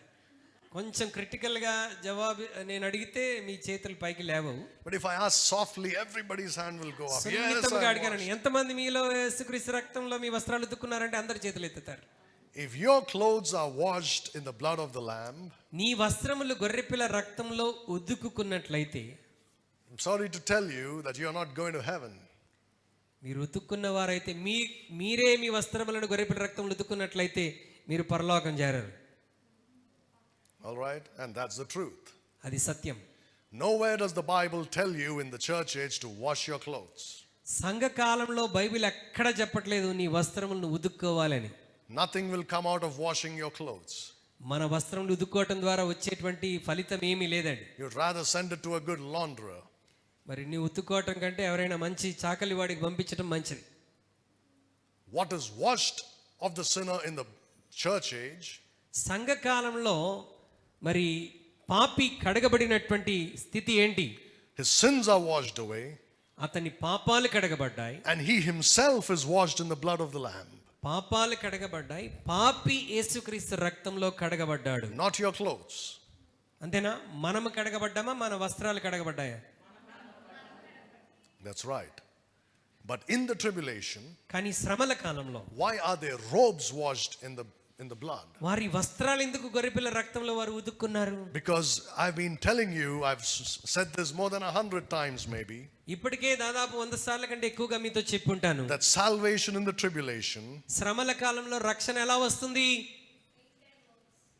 that's faith and right. Works, విశ్వాసము మరియు క్రియల ద్వారా. ఇక్కడైతే కేవలం విశ్వాసం. That's right. Very good. You have finally understood that. మీరందరికీ ఇప్పటికే అర్థమైపోయింది. సంఘకాలంలో రక్షణ ఎలాగూ? విశ్వాసం ద్వారా. శ్రమల కాలంలో విశ్వాసము మరియు క్రియల ద్వారా. So the works have to be washed in the blood of Jesus Christ. So ఇక్కడ వారి క్రియలు గొర్రెపిల్ల రక్తంలో ఏమవ్వాలి? ఉదుకుకోవాలి. That's what he's talking about in Revelation 7 and verse 9. ప్రకటన గ్రంథం 7:9 ఆయన మాట్లాడుతున్న మాట ఇదే. Clothed with white robes. వారు తెల్లని వస్త్రములు ధరించుకున్నారు. How did they become white? వారు ఎలాగూ తెల్లని వస్త్రాలు They ధరించుకోగలిగారు. made them white in the blood of the Lamb. వారు ఎలా తెల్లని వస్త్రం ధరించుకోగలిగారంటే వారి వస్త్రములను గొర్రెపిల్ల రక్తములో ఉదుకుకున్నారు. You see, in the tribulation, it's a works-based righteousness for salvation. శ్రమల కాలంలో రక్షణ కొరకు నీతితో కూడినటువంటి క్రియలు చాలా అవసరమైనటువంటివి. In the church age, it's for rewards. కానీ సంఘ కాలంలో మాత్రం క్రియలు దేని కొరకు అనంటే మనం బహుమానం పొందుట కొరకు. Look at 2 Corinthians 5:10. 2 కొరింథీ 5:10 ఒకసారి చూడండి. 2 కొరింథీ 5:10. ఎందుకనగా తాను జరిగించిన క్రియల చొప్పున అవి మంచివైనను సరే చెడ్డవైనను సరే దేహముతో జరిగించిన వాటి ఫలమును ప్రతివాడును పొందునట్లు మనమందరము క్రీస్తు న్యాయపీఠం ఎదుట ప్రత్యక్షము కావాలనియును. What does that say? దేని గురించి చెప్తున్నది? You will receive what you have done in the body. నీవు శరీరముతో ఏమి చేశావో దానికి ఫలాన్ని ఎక్కడ పొందుకుంటావు? క్రీస్తు న్యాయపీఠం ఎదుట పొందుకుంటాం. But when you come to the cross, కానీ నువ్వు సిలువ దగ్గరికి వచ్చినప్పుడు it's only your faith. అక్కడ కేవలం విశ్వాసం మాత్రమే. Works righteousness నీతి క్రియలు are not valid in the church age, like Paul says in the book of Romans and Galatians. మరి పౌలు రోమాలో గలతీలో చెప్పినట్టుగా మరి సంఘ కాలంలో వాటిని గురించి చెప్పట్లేదు. They are not valid in the church age. సంఘ కాలంలో వాటికి విలువ లేదు. But remember, we studied James chapter 2. యాకోబు పత్రిక 2వ అధ్యాయం మనం చదివాం, గుర్తుండే ఉన్నాను మీకు. What does James say? యాకోబు ఏమని చెప్తున్నాడు? Is a man justified by faith alone? మరి మానవుడు కేవలం విశ్వాసం ద్వారా నీతిమంతుడిగా తీర్చబడతాడా? He says no. యాకోబు అంటాడు లేదు. He says, was Abraham justified by faith? He says no. Abraham కేవలం విశ్వాసం ద్వారా నీతిమంతుడిగా తీర్చబడ్డాడా అంటే యాకోబు నో అంటాడు. Paul says yes. పాలేమో అబ్రహాము విశ్వాసం ద్వారా నీతిమంతుడిగా తీర్చబడ్డాడు అంటాడు. There's no contradiction in the Bible. బైబిల్లో ఎలాంటి కాంట్రడిక్షన్, వ్యతిరేకతలు ఉండవండి. The contradiction is in our minds. Contradiction ఎక్కడుంది, వ్యతిరేకత ఎక్కడుంది? మన మైండ్ లో వస్తుంది, Not in the Bible. బైబిల్లో కాదు. And James, remember, is written to whom? To the 12 tribes. యాకోబు పత్రిక ఎవరికి రాయబడింది? క్రైస్తవులకు కాదు. ఎవరికి రాశాడు? చెదిరిపోయిన 12 గోత్రాలకు రాశాడు, అంటే యూదులకు రాశాడు. And that is tribulation doctrine. అది ఏ సిద్ధాంతం? శ్రమల కాలానికి చెప్పబడినటువంటి సిద్ధాంతం. Right, James chapter 2. Faith యాకోబు and పత్రిక works. 2వ అధ్యాయం విశ్వాసము మరియు క్రియలు. He says faith without works is dead. విశ్వాసం లేని క్రియలు, క్రియలు లేని విశ్వాసము మృతమైనదని యాకోబు చెప్తున్నాడు. I'll just say this before we move on. మనం ముందుకు వెళ్ళక ముందు ఒక మాట చెప్తున్నాను. There are some super smart Christian Bible teachers. కొంతమంది super smart Christian Bible teachers ఉన్నారు. I will say over smart. వారిని ఓవర్ స్మార్ట్ బైబిల్ టీచర్స్ అని నేను చెప్తాను. Now they believe that salvation is by faith alone in Christ alone. వారేమని చెప్తారంటే మరి రక్షణ అనేది యేసుక్రీస్తునందు విశ్వాసం ఉంచుట ద్వారా మాత్రమే, And not by works. క్రియల ద్వారా కాదు. But when they hit a chapter like James chapter 2, కానీ వాళ్ళు ఎప్పుడైతే యాకోబు 2వ అధ్యాయం వంటి అధ్యాయానికి వచ్చినప్పుడు they are really disturbed. వారు చాలా కలత చెందుతుంటారు. Even the great Martin Luther said the book of James should be thrown out of the Bible. మరి గొప్ప సేవకుడు మార్టిన్ లూథర్ గారు కూడా ఏమని చెప్పారంటే యాకోబు పత్రిక అసలు పరిశుద్ధ గ్రంథం నుండి బయటికి తీసి పడేయాలని చెప్పాడు. Why? Because it contradicts Paul's doctrine of justification by faith. ఎందుకంటే మరి విశ్వాసం ద్వారా నీతిమంతులుగా తీర్చబడటం అనేటువంటి పౌలు చెప్పినటువంటి సిద్ధాంతానికి యాకోబు చెప్పింది పూర్తిగా వ్యతిరేక్తంగా కనబడుతోంది. So what these oversmart Christian Bible teachers do, అయితే ఈ ఓవర్ స్మార్ట్ బైబిల్ టీచర్స్ ఏం చేస్తుంటారంటే they go to James chapter, places like James chapter 2, యాకోబు 2వ అధ్యాయం వంటి స్థలాల్లోనికి వెళ్ళినప్పుడు they play some linguistic gymnastics. వారు భాషాంతరమైనటువంటి కొన్ని జిమ్నాస్టిక్స్ ప్లే చేస్తూ ఉంటారు. They go to the Greek and cognate languages and try to come up with a meaning which is not there in the Bible. వారు గ్రీక్లోనికి వెళ్ళిపోయి అక్కడ లేనటువంటి ఒక అర్థాన్ని సృష్టించడానికి ప్రయత్నం చేస్తారు. You know what they say? వాళ్ళు ఏం చెప్తారు తెలుసా? No, James is not saying that a man is justified by works. ఓ యాకోబు అలా చెప్పట్లేదు, మరి యాకోబు చెప్తున్నటువంటిది ఆ అర్థం కాదు అని చెప్తారు. He's also saying what Paul said. యాకోబు కూడా పౌలు చెప్పిందే చెప్తున్నాడు అని అంటారు. Either we are blind or they are fools. I don't know which one is right there. మనం గుడ్డివారమన్నా అయి ఉండాలి, వారు వెర్రివారైనా అయి ఉండాలి, ఏదో ఒకటి జరిగి ఉండాలి. How can you say that? మనం ఎలా చెప్పగలం అలాగే? It's very simply, very clearly given in James chapter 2 what he believes. యాకోబు అధ్యాయం 2వ అధ్యాయంలో చాలా స్పష్టంగా మాట్లాడుతున్నాడు. He's talking about justification by faith and works. ఇక్కడ నీతిమంతులుగా తీర్చబడటం అనేటువంటిది విశ్వాసము మరియు క్రియల ద్వారా అని యాకోబు 2లో చెప్తున్నాడు. The same thing you find in the book of Hebrews. హెబ్రీయులకు రాసిన పత్రికలో కూడా అదే విషయాన్ని మనం చూస్తాం. And right up till the book of Revelation. అక్కడ నుండి ఇక ప్రకటన గ్రంథం వరకు కూడా మనం ఇదే విషయాన్ని చూస్తాం. Faith and works. Faith and విశ్వాసము works. క్రియలు, విశ్వాసము క్రియలు. Look at Revelation 14 verses 12 and 13. ప్రకటన గ్రంథం 14వ అధ్యాయం 12, 13 వచనాలు ఒకసారి చూడండి. దేవుని ఆజ్ఞలను యేసును గురించిన విశ్వాసమును గైకొనుచున్న పరిశుద్ధుల ఓర్పు ఇందులో కనబడును. అంతటా ఇప్పటి నుండి ప్రభునందు మృతులైన మృతులందరూ ధన్యులని వ్రాయమని పరలోకము నుండి ఒక స్వరము చెప్పగా వింటిని, నిజమే, వారు తమ ప్రయాసమును మాని విశ్రాంతి పొందుదురు, వారి క్రియలు వారి వెంట పోవునని ఆత్మ చెప్పుచున్నాడు. Here is the patience of the saints. ఇక్కడ మరి విశ్వాసుల యొక్క సహనం మనకి ఇక్కడ కనబడుతున్నది. What is that patience? మరి సహనము, ఓర్పు ఏంటండి? Here are they which, can you tell me what it says? In verse 12, in verse 13 is it that we have just read? 12:13లో మనం ఏం చదివాం? ఇప్పటి నుండి ప్రభునందు మృతులు ధన్యులని వ్రాయమని పరలోకం నుండి స్వరం చెప్పగా వింటిని, నిజమే, వారు తమ ప్రయాసములు మాని విశ్రాంతి పొందుదురు, వారి క్రియలు వారి వెంట పోవునని ఆత్మ చెప్పుచున్నాడు. In verse 12 it says, here are they that keep. యేసును గురించిన విశ్వాసమును గైకొనుచున్న పరిశుద్ధుల ఓర్పు ఇందులో కనబడును. The commandments of God. దేవుని ఆజ్ఞలు. That's the first thing. ఒకటి దేవుని ఆజ్ఞలు. Then secondly, the faith of Jesus. ఒకటి దేవుని ఆజ్ఞలు, రెండోది యేసుని గురించిన విశ్వాసం. What does this mean? దీని అర్థం ఏంటి? విశ్వాసము మరియు క్రియలు. Faith and works. That's in the tribulation. ఇది ఎప్పుడండి? శ్రమల కాలంలో. Not in the church age. సంఘ కాలంలో కాదు. In the church age, as we have read in 2 Corinthians chapter 5 and verse 10, our works are judged, the things that we have done in the body are judged at the judgment seat of Christ. సంఘ కాలంలో మనకు చెప్పబడిన విషయం ఏంటంటే, సంఘం పైకెత్తబడినప్పుడు మన దేహముతో జరిగించిన వాటి ఫలము మనం పొందినట్లు ప్రతి ఒక్కరం క్రీస్తు న్యాయపీఠం ఎదుట నిలబడాలి. But for the tribulation saints, కానీ శ్రమల కాలంలో ఉన్న పరిశుద్ధులు, their salvation is by the faith of Jesus and the commandments of God. వారి యొక్క రక్షణ ఎలాగనంటే యేసుక్రీస్తునందలి విశ్వాసము, అదే విధంగా క్రియల మూలమున. Look at Revelation chapter 3 and verse 18.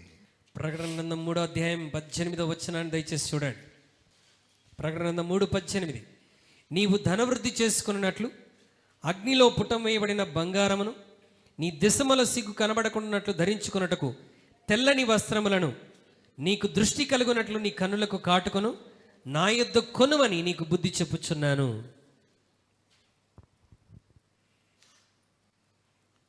That the shame of thy nakedness does not appear. నీ సిగ్గు, నీ దిశమల సిగ్గు కనబడకుండానట్లు. That means in the kingdom of Jesus Christ, యేసుక్రీస్తు రాజ్యములో అనగా 1000 ఏళ్ల పరిపాలనలో there will be some who come out of the tribulation who will be naked. శ్రమల కాలంలో నుండి యేసుక్రీస్తు యొక్క 1000 ఏళ్ల పరిపాలనలో రాజ్యంలోనికి వచ్చేటువంటి వారిలో కొందరు దిగంబరులుగా వస్తారు. Why? Because their works were not good. ఎందుకంటే భూమి మీద వారు జీవించినప్పుడు వారి క్రియలు సరిగా లేవు గనుక. Again, I have said before, I don't know if that is true of the church or not. I do not know. నేను ఈ విషయాన్ని శ్రమల కాలంలో నుండి క్రీస్తు రాజ్యంలోనికి వచ్చిన వారి గురించి చెప్తున్నాను, కానీ సంఘ కాలంలో ఉన్నటువంటి విశ్వాసుల విషయంలో అలా జరుగుతుందో లేదో మాత్రం నాకు తెలియదు. So don't say that I have taught that. I have not taught that.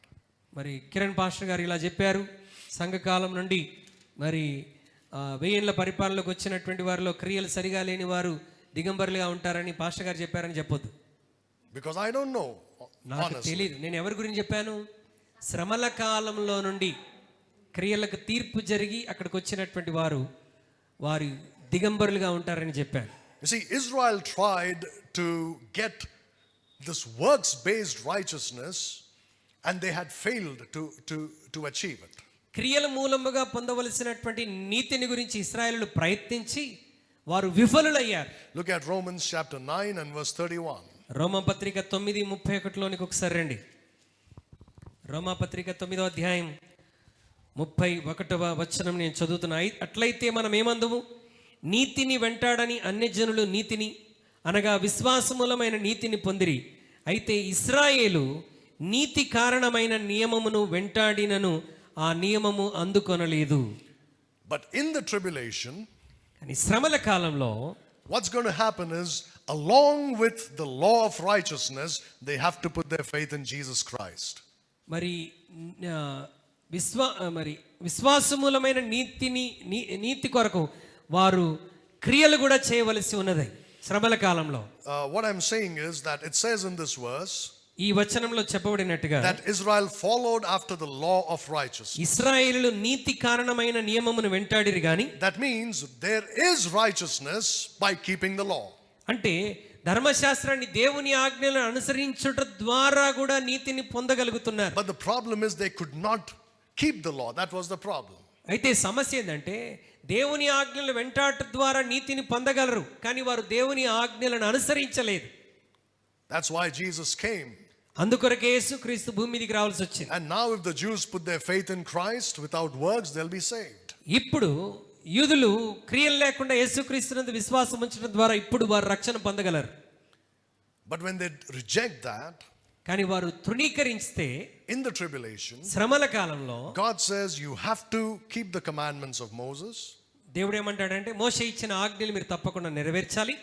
But కానీ to add to that is the faith in Jesus Christ. అంత మాత్రమే కాదు, యేసుక్రీస్తునందు కూడా విశ్వాసము ఉంచాలి. That will make the difference to the Jew in the tribulation.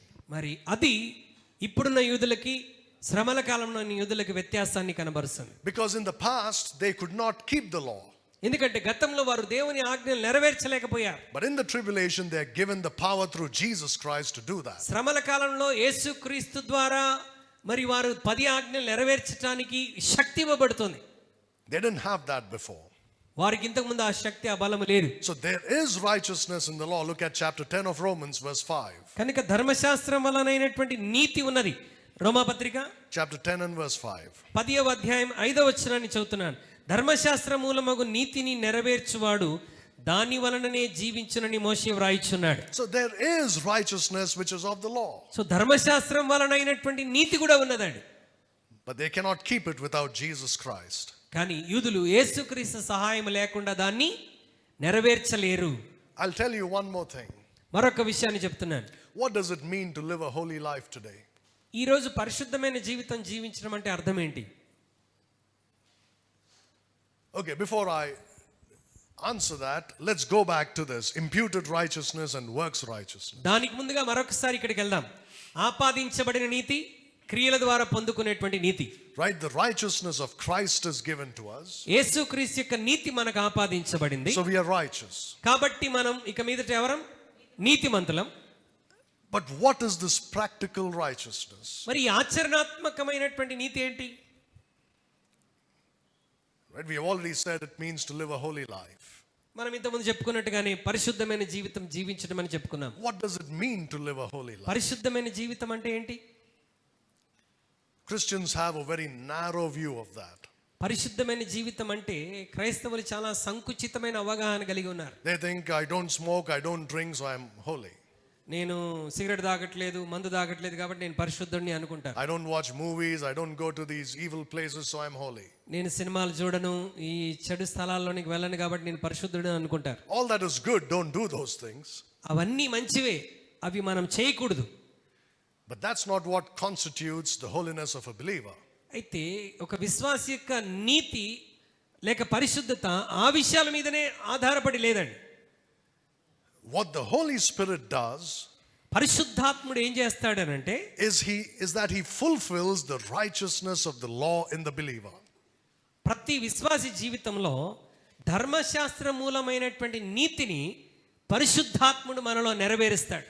What the Jews failed to do in the Old Testament, the Holy Spirit does in the believer. పాత నిబంధన కాలంలో యూదులు ఏ ఆజ్ఞలైతే నెరవేర్చడంలో విఫలమయ్యారో క్రీస్తులోనికి వచ్చినటువంటి విశ్వాసుల జీవితంలో పరిశుద్ధాత్ముడు వాటిని మన జీవితంలో నెరవేరుస్తాడు. Some Bible teachers call this the moral law of God. కొంతమంది బైబిల్ టీచర్లు ఏమంటారు? దేవుని యొక్క మరి నైతికమైనటువంటి నీతి అని చెప్తుంటారు. In opposition or not opposition, in contrast to the ceremonial law of the Old Testament. దానికి వ్యతిరేక్తముగా మరి ఆచారబద్ధమైనటువంటి సెరమోనియల్ నీతి అన్నటువంటిగా మాట్లాడుతుంటారు. Right, we are not talking about, we are talking about the moral. మనం దాని గురించి మాట్లాడట్లేదు, నైతికమైనటువంటి నీతిని గురించి మాట్లాడుతున్నాం. The Holy Spirit helps us to keep the moral law of God. మనలో ఉన్నటువంటి పరిశుద్ధాత్ముడు దేవుని యొక్క నైతికమైనటువంటి నీతిని నెరవేర్చడానికి మనకు సహాయం చేస్తాడు. How does he do it? పరిశుద్ధాత్ముడు ఆ కార్యాన్ని నీ జీవితంలో ఎలా చేస్తాడు? He does it when we walk in the Spirit. మనము ఆత్మలో నడుచుకుంటున్నప్పుడు పరిశుద్ధాత్ముడు మనకు సహాయం చేస్తాడు. So this is what happens to us, and when we take the Holy Spirit's help and live a practically righteous life, we get rewards. పరిశుద్ధాత్ముని యొక్క సహాయం తీసుకొని మనము ఈ క్రియలు చేయటానికి ఆత్మలో నడవగలిగితే ఆ రివార్డ్స్, ఆ బహుమానాలు మనం తప్పకుండా పొందుకుంటాం. But to a saint in the tribulation, కానీ శ్రమల కాలంలో రక్షించబడినటువంటి పరిశుద్ధుడు believes in Jesus Christ, యేసుక్రీస్తునందు విశ్వాసం ఉంచి రక్షించబడతాడు. and with his help he keeps the commandments, not for rewards but for salvation. యేసుక్రీస్తు వారి సహాయము ద్వారా నీతి క్రియలు చేస్తాడు. రివార్డు కొరకు, బహుమానం కొరకు కాదు. దేని కొరకు? రక్షణలోనికి రావటానికి. You see, there's a big difference. అర్థమైందా? ఇక్కడేమో క్రియలు దేని కొరకు? బహుమానం పొందుట కొరకు. ఇక్కడ క్రియలు దేని కొరకు? రక్షణలోనికి రావటానికి. So that's why he says, watch. అందుకొరకే ప్రభు సార్థి సంఘంతో చెప్తున్న మాట ఏంటంటే, మెలకువగా ఉండుడి. Keep your garments. మీ యొక్క వస్త్రములను మరి ఉదుక్కుకొనండి. Lest he walk naked and they see his shame.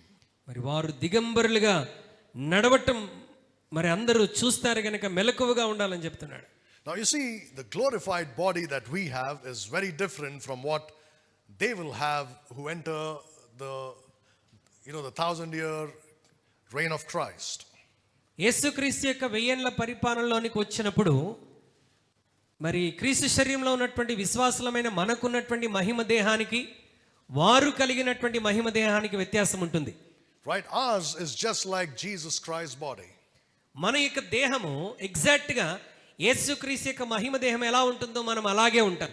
Right? 1 John chapter 3 with the first 3-4 verses clearly state that. మొదటి యోహాను మొదటి 3 వచనాల్లో చాలా స్పష్టంగా రాయబడి ఉంది. Chapter 3 verses 1 to 5. మొదటి 3వ అధ్యాయం మొదటి 3 వచనాల్లో. So we look just like Jesus Christ.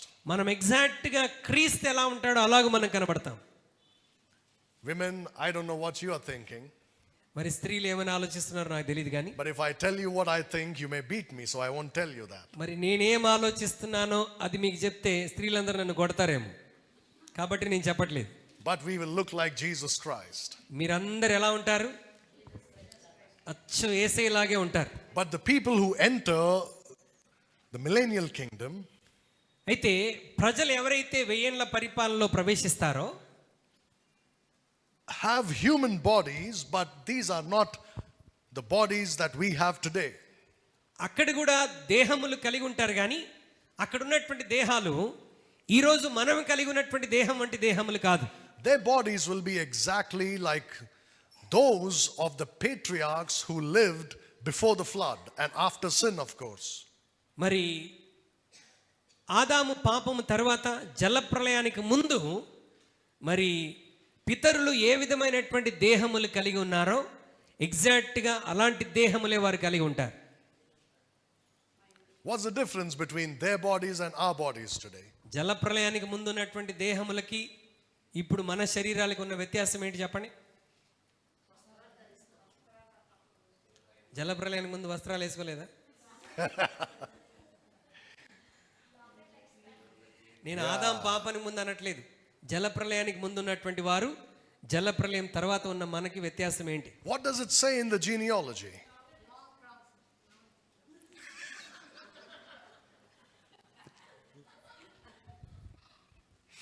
That's the best answer I've ever heard in my life.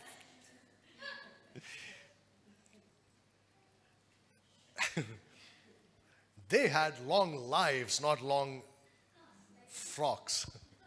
Long frocks లేవండి, లాంగ్ లైఫ్ ఉంది వాళ్ళకి. How long did they live? వంశావళిలో మనం చదువుతూ వచ్చాం. ఎంతకాలం జీవించారు వాళ్ళు? Almost 1,000 years. అందరూ దగ్గర దగ్గర 1000 సంవత్సరాల వరకు జీవించారు. You know what the Bible says? Bible ఏమని చెప్తుంది తెలుసా? That in the millennial kingdom, మరి 1000 ఏళ్ల పరిపాలనలో a person who dies at 100 years of age, ఒక వ్యక్తి 100 సంవత్సరాల వయసులో చనిపోయాడంటే he'll be called a child. You know, a child has died. 100 ఏళ్ల వయసులో ఎవరైనా చనిపోయాడంటే 1000 ఏళ్ల పరిపాలనలో అయ్యో పిల్లోడు చచ్చిపోయాడు అంటారు. The Bible says that, I'm not saying it. Bible చెప్తున్న మాట అది. So their bodies are different. 1000 ఏళ్ల పరిపాలనలో ఉన్నటువంటి దేహములు చాలా వ్యత్యాసమైనటువంటివి. They live very long. 1000 ఏళ్ల పరిపాలనలో జీవించేటువంటి వారు చాలా సంవత్సరాలు జీవిస్తారు. Probably if they live sinful lives here in the kingdom, they'll die at around 100 years of age. బహుశా 1000 ఏళ్ల పరిపాలనలో ఒకవేళ 100 సంవత్సరాలు పాపంలో జీవిస్తుంటే 100 సంవత్సరాల లోపే వారి జీవితం ముగించబడుతుంది. But otherwise they'll live for a long time. లేకపోతే వారు చాలా కాలం జీవిస్తారు. Now you see, the thing is this. విషయం ఏంటంటే However long they live, వారు ఎంత ఎక్కువ కాలం జీవించినా they will go naked if their works were not good. వారి క్రియలు సరిగా లేకపోతే వాళ్ళు ఎలా ఉంటారు? దిగంబరులుగానే ఉంటారు. So that's what it's all about, the doctrine of the garments. మరి ఈ నీతి వస్త్రముల గురించినటువంటి సిద్ధాంతం, పరిశుద్ధుల నీతి వస్త్రాల గురించిన సిద్ధాంతాన్ని గురించి మనం ఇప్పటివరకు చెప్పుకున్న విషయాలు ఇవే. You see, when it comes to the born again Christian, మరి తిరిగి జన్మించినటువంటి క్రైస్తవుడి విషయంలోనికి వస్తే we should live holy lives. మనందరం ఈ భూమి మీద పరిశుద్ధమైన జీవితం జీవించాలి. When the Bible says, "Be ye holy, for I am holy," నేను పరిశుద్ధుడని గనక మీరును పరిశుద్ధులై ఉండుడని వాక్యం సెలవిస్తుంది. it's certainly applicable to the Christian. అది క్రైస్తవులందరికీ వర్తించేటువంటి మాట. And this whole thing about the robes, spiritually we can apply it to ourselves. ఈ వస్త్రముల గురించినటువంటి మాటలు ఆత్మీయంగా విశ్వాసులుగా మనం కూడా apply చేసుకొనవచ్చు. But when it comes to the tribulation, it's completely different. కానీ శ్రమల కాలానికి వచ్చేసరికి అది చాలా వ్యత్యాసమైనటువంటిది. And when it comes to the born again Christian, తిరిగి జన్మించిన క్రైస్తవుని విషయానికి వస్తే the Bible never says, "Watch for the rapture." మరి ఎత్తబడుట కొరకు మీరు మెలకువగా ఉండండి, కనిపెట్టుకొని ఉండండి అని చెప్పట్లేదు. Never says that. We must be watchful against sin. పాపం విషయంలో మెలకువగా ఉండాలి. We must be watchful against the wiles of the devil.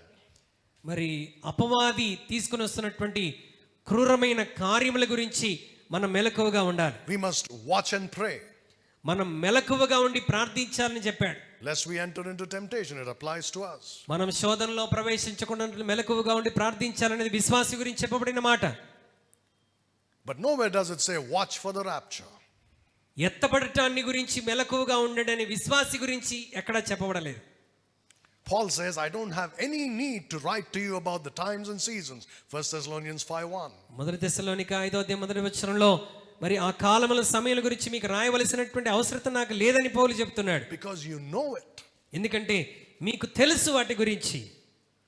So we are always ready. మనం ఎల్లప్పుడూ సిద్ధంగానే ఉన్నాం. But in the tribulation, they have to watch for this certain period of time in the middle of the tribulation when Christ comes to take individual saints belonging to various churches to heaven.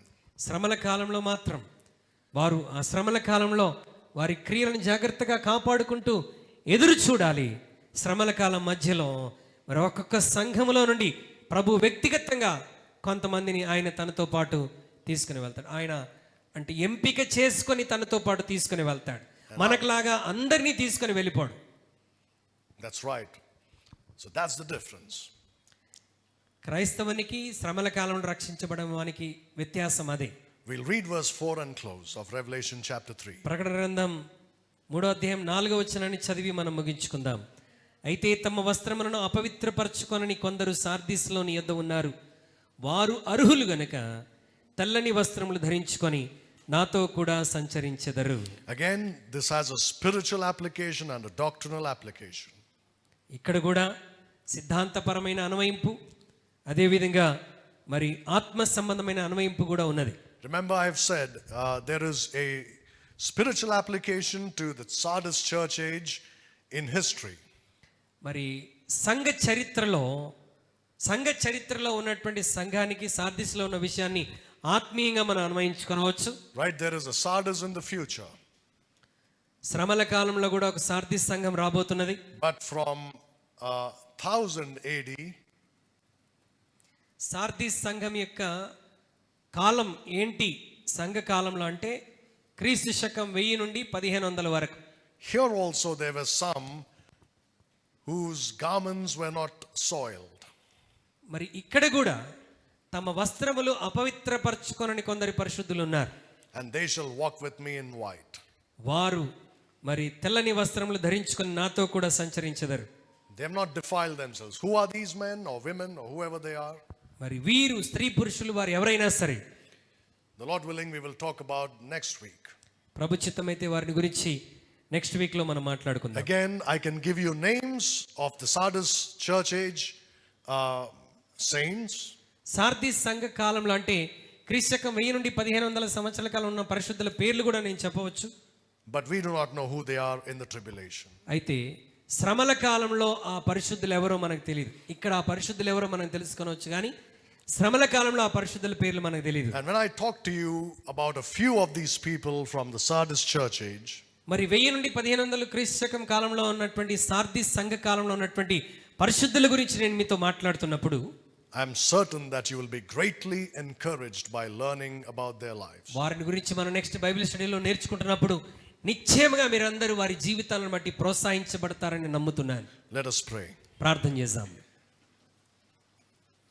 Lord, I ask that you would take these words that we have spoken and pray, Lord, that you cleanse and wash them in your precious blood and give them to your children for their edification. And pray, Lord, that this would ignite a great desire in their hearts to study the Bible deeply and learn to rightly divide it and apply it to their lives, and pray that ultimately it would result in your children drawing closer to you and living in an intimate fellowship with you till you come. In Jesus' name, amen. Amen. Pastor, I have a question here. You said that in the millennium kingdom, Yes. ఎవరైనా పాపం చేస్తే 100 సంవత్సరాల్లోనే చనిపోతారండి. Can people sin over there also? Oh, yes. That's a good question. So, brother said, will there be sin here in the 1000-year reign of Christ? 1000 ఏళ్ల పరిపాలనలో ఎవరైనా పాపం చేస్తే 100 సంవత్సరాలకి చనిపోతారని అయ్యగారు చెప్పారు. అక్కడ పాపం ఉంటుందా? అందుకే. Okay, so many of you have that question. Let me answer that very quickly. You see, the people who enter the kingdom, who are they? ఈ 1000 ఏళ్ల పరిపాలనలోని ప్రవేశించేటువంటి వారు ఎవరు? Firstly, you have the Old Testament saints. మొట్టమొదటిగా పాత నిబంధనలోని పరిశుద్ధులు. Right, you have the Old Testament saints. 1000 ఏళ్ల పరిపాలనలోకి ప్రవేశించే వారు ఎవరంటే, ఒకటి పాత నిబంధన పరిశుద్ధులు, Then the church. ఆ తర్వాత సంఘము, క్రీస్తు శరీరం, And then most importantly, tribulation saints. ఆ తర్వాత అతి ప్రాముఖ్యమైన వారు శ్రమల్లో రక్షించబడిన వారు. These are again of two kinds. ఈ శ్రమల్లో రక్షించబడిన వారిలో 2 గుంపులు ఉన్నారు. Firstly, ఒకటి the resurrected. మరి మృతుల్లో నుండి లేచినటువంటి వారు. Right, many are killed in the tribulation and they are resurrected. శ్రమల కాలంలో చాలా మంది చంపబడ్డారు, వారు తిరిగి లేచి మిలేనియం కింగ్డంలో ప్రవేశించినటువంటి వారు. But the rest are మిగతా వారు the living. వారు జీవించి ఉన్నటువంటి వారు. Now, among the living, there are two kinds. ఈ జీవించి ఉండి సహించుకొని ఇక్కడికి వెళ్ళినటువంటి వారిలో 2 రకాలు ఉన్నారు. మళ్ళీ First are saved. మొట్టమొదటిది రక్షించబడిన వారు. The second are unsaved. రెండవది రక్షించబడని వారు కూడా 1000 ఏళ్ల పరిపాలనలో ఉన్నారు. Look at Matthew chapter 25. మత్తయి సువార్త 25లోనికి ఒకసారి రండి. Matthew chapter 25. మత్తయి సువార్త 25. Look at verses 31 and to 33. 31 నుండి 33 వరకు చూద్దాం. తన మహిమతో మనుష్య కుమారుడును అతనితో కూడా సమస్త దూతలను వచ్చినప్పుడు ఆయన తన మహిమ గల సింహాసనం మీద ఆసీనుడై ఉండను. అప్పుడు సమస్త జనములను ఆయన ఎదుట పోగు చేయబడుదురు.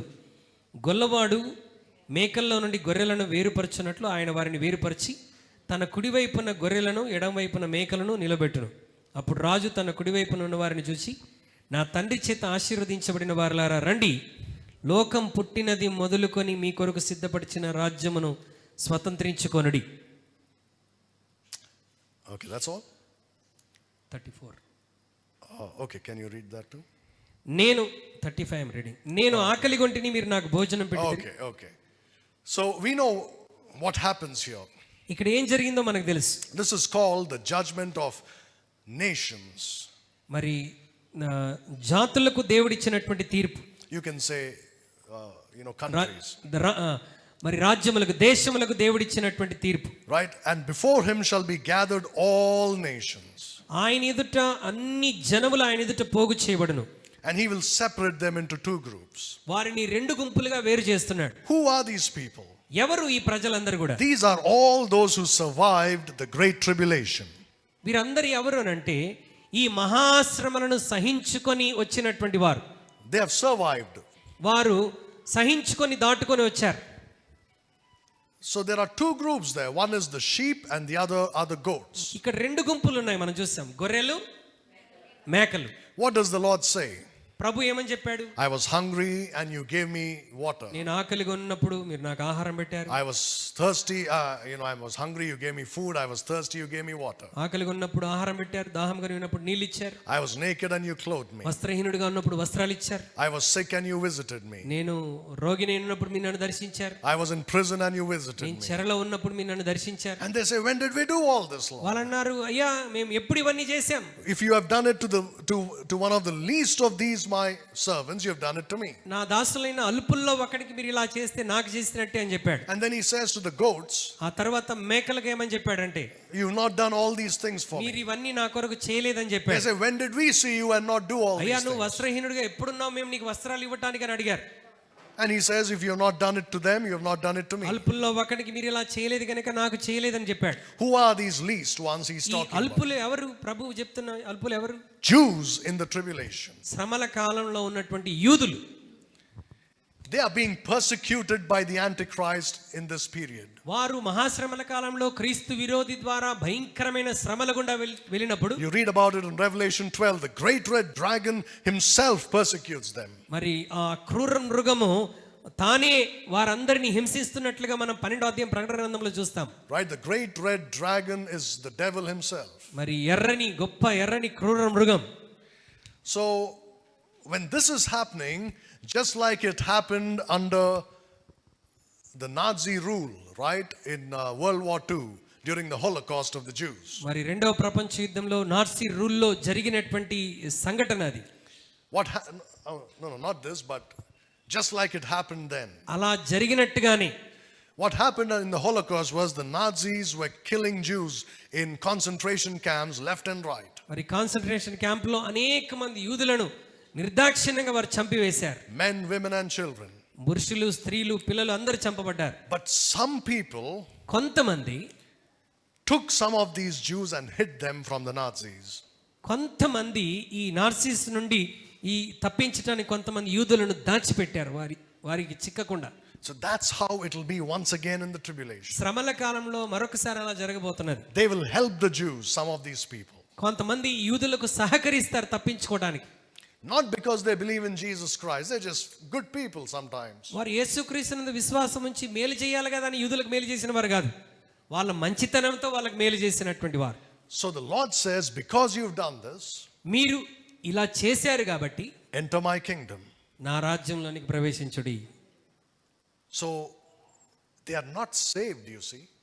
రాజ్యంలోనికి ప్రవేశించుడి అన్నాడు. వాళ్ళు రక్షించబడిన వారు కాదు, మంచితనంతో మేలు చేసిన వారు అంతే. Here they have an opportunity to get saved. 1000 ఏళ్ల పరిపాలనలో వాళ్ళు రక్షించబడటానికి అవకాశం ఉంటుంది. But if they don't get saved, ఒకవేళ వారు రక్షించబడకపోతే they die as sinners. వారు పాపులుగానే చనిపోతారు. But even if you think only saved people enter into the kingdom, ఒకవేళ కేవలం రక్షించబడిన వారు మాత్రమే 1000 ఏళ్ల పరిపాలనలో ప్రవేశిస్తున్నారు అనుకుంటే, think about this. They're going to have children there.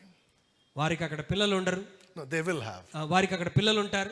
Right? They'll have, the population is going to increase like never before. ఇంతకు ముందు చరిత్రలో ఎప్పుడు లేనంతగా 1000 ఏళ్ల పరిపాలనలో మరి జనాభా అభివృద్ధి చెందుతుంది. Because they don't die so soon.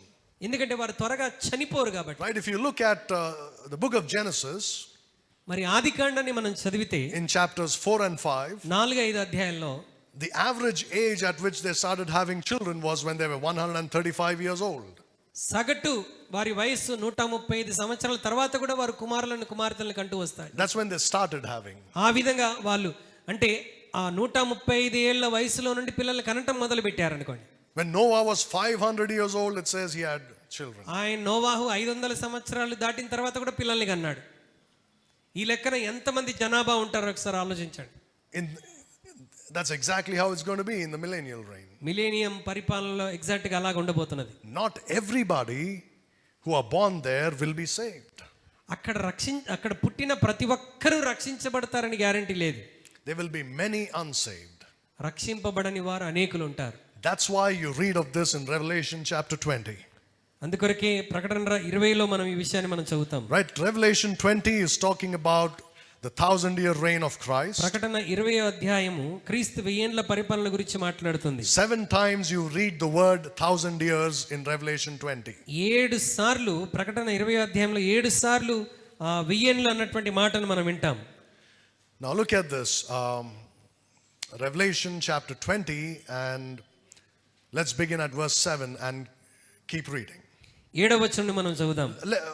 Okay, let's begin at verse 6, please. 6 నుండి మనం చదువుదాం. ఈ మొదటి పునరుద్ధానములో పాలుగలవారు ధన్యులను పరిశుద్ధులనై ఉందరు. ఇట్టి వారి మీద రెండవ మరణం మనకు అధికారం లేదు. వీరు దేవునికిని క్రీస్తుకును యాజకులై క్రీస్తుతో కూడా 1000 సంవత్సరములు రాజ్యము చేయుదురు. 1000 సంవత్సరములు గడిచిన తర్వాత సాతాను తానున్న చెరలో నుండి విడిపింపబడును. భూమి నలుదిశల నుండి జనములను లెక్కకు సముద్రపు ఇసుక వలె ఉన్న గోగు మాగోగు అను వారిని మోసపరిచి వారిని యుద్ధమునకు పోగు చేయుటకే వాడు బయలుదేరును. వారు భూమి యందంతటా వ్యాపించి పరిశుద్ధుల శిబిరములను ప్రియమైన పట్టణమును ముట్టడి వేయగా పరలోకం నుండి అగ్ని దిగివచ్చి వారిని దహించను. వారిని మోసపరిచిన అపవాది అగ్ని గంధకముల గుండములో పడవేయబడెను. అచ్చట క్రూర మృగమును అబద్ధ ప్రవక్త ఉన్నారు. వారు యుగయుగములు రాత్రింబగళ్ళు బాధింపబడుదురు. All right, so at the end of the 1,000 years, 1000 ఏండ్ల పరిపాలన ముగింపులో what happens? You tell me, we have just read it. ఇందాకే మనం చదివాం. ఏం జరుగుతుంది చెప్పండి. సాతానుడు Satan is loosed. సాతానుడు మరలా వాడు బంధకాల నుంచి విడిపించబడి పైకి వస్తాడు. 1,000 years he is in the bottomless pit. 1000 సంవత్సరాలు వాడు ఎక్కడ ఉంటాడు? పాతాళంలో ఉంటాడు. And then he's brought up. మరలా పైకి వస్తాడు. What does he do? ఏం చేస్తాడు? He goes on the length and the breadth of the earth. మరి భూమి నలుగు వైపులా తను వెళ్ళి భూమి అంతటా వ్యాపించి He gathers a great number of people as the sand of the sea. పరిశుద్ధుల శిబిరములను మరి ఇసుక సముద్రపు ఇసుక వలె వాడు పోగు చేసుకుంటాడు. To go against God's people in Jerusalem. యెరూషలేములో ఉన్న దేవుని ప్రజలకు వ్యతిరేకంగా వెళ్ళటానికి వారిని పోగు చేస్తాడు. Right? It says in verse 9 and verse 8. నలుదిక్కుల నుండి జనములు లెక్కకు సముద్రపు ఇసుక వలె ఉన్న గోగు మాగోగు అను వారిని మోసపరిచి వారిని యుద్ధమునకు పోగు చేయుటకై వాడు బయలుదేరును. Jesus is sitting in Jerusalem. యేసుక్రీస్తు యెరూషలేములో కూర్చొని ఉంటాడు. So Lucifer or Satan comes with people as many as the sand of the sea against Jesus Christ. Lucifer అపవాది మరి ఇసుక సముద్రపు ఇసుక వలె ప్రజల్ని పోగు చేసుకొని వ్యతిరేకంగా బయలుదేరుతాడు. Why are they following Satan? ఎందుకు వారు ఈ అపవాదిని వెంబడిస్తున్నారు? They are unsaved. ఎందుకు వెంబడిస్తున్నారంటే వారు ఇంకా రక్షణ పొందలేదు. They live in the kingdom of Christ for 1,000 years. వారు క్రీస్తు యొక్క రాజ్యంలో 1000 ఏండ్లు జీవిస్తారు. But they will still be rebellious against him. అయినప్పటికీ వారు దేవునికి వ్యతిరేకంగానే ఉంటారు. You know what that tells you? అదేమని తెలియజేస్తుంది? That tells you that no matter how perfect the condition may be for mankind, మనిషికి అంటే పరిస్థితులు ఎంత పరిపూర్ణంగా సంపూర్ణంగా ఉన్నప్పటికీ his heart is still desperately wicked.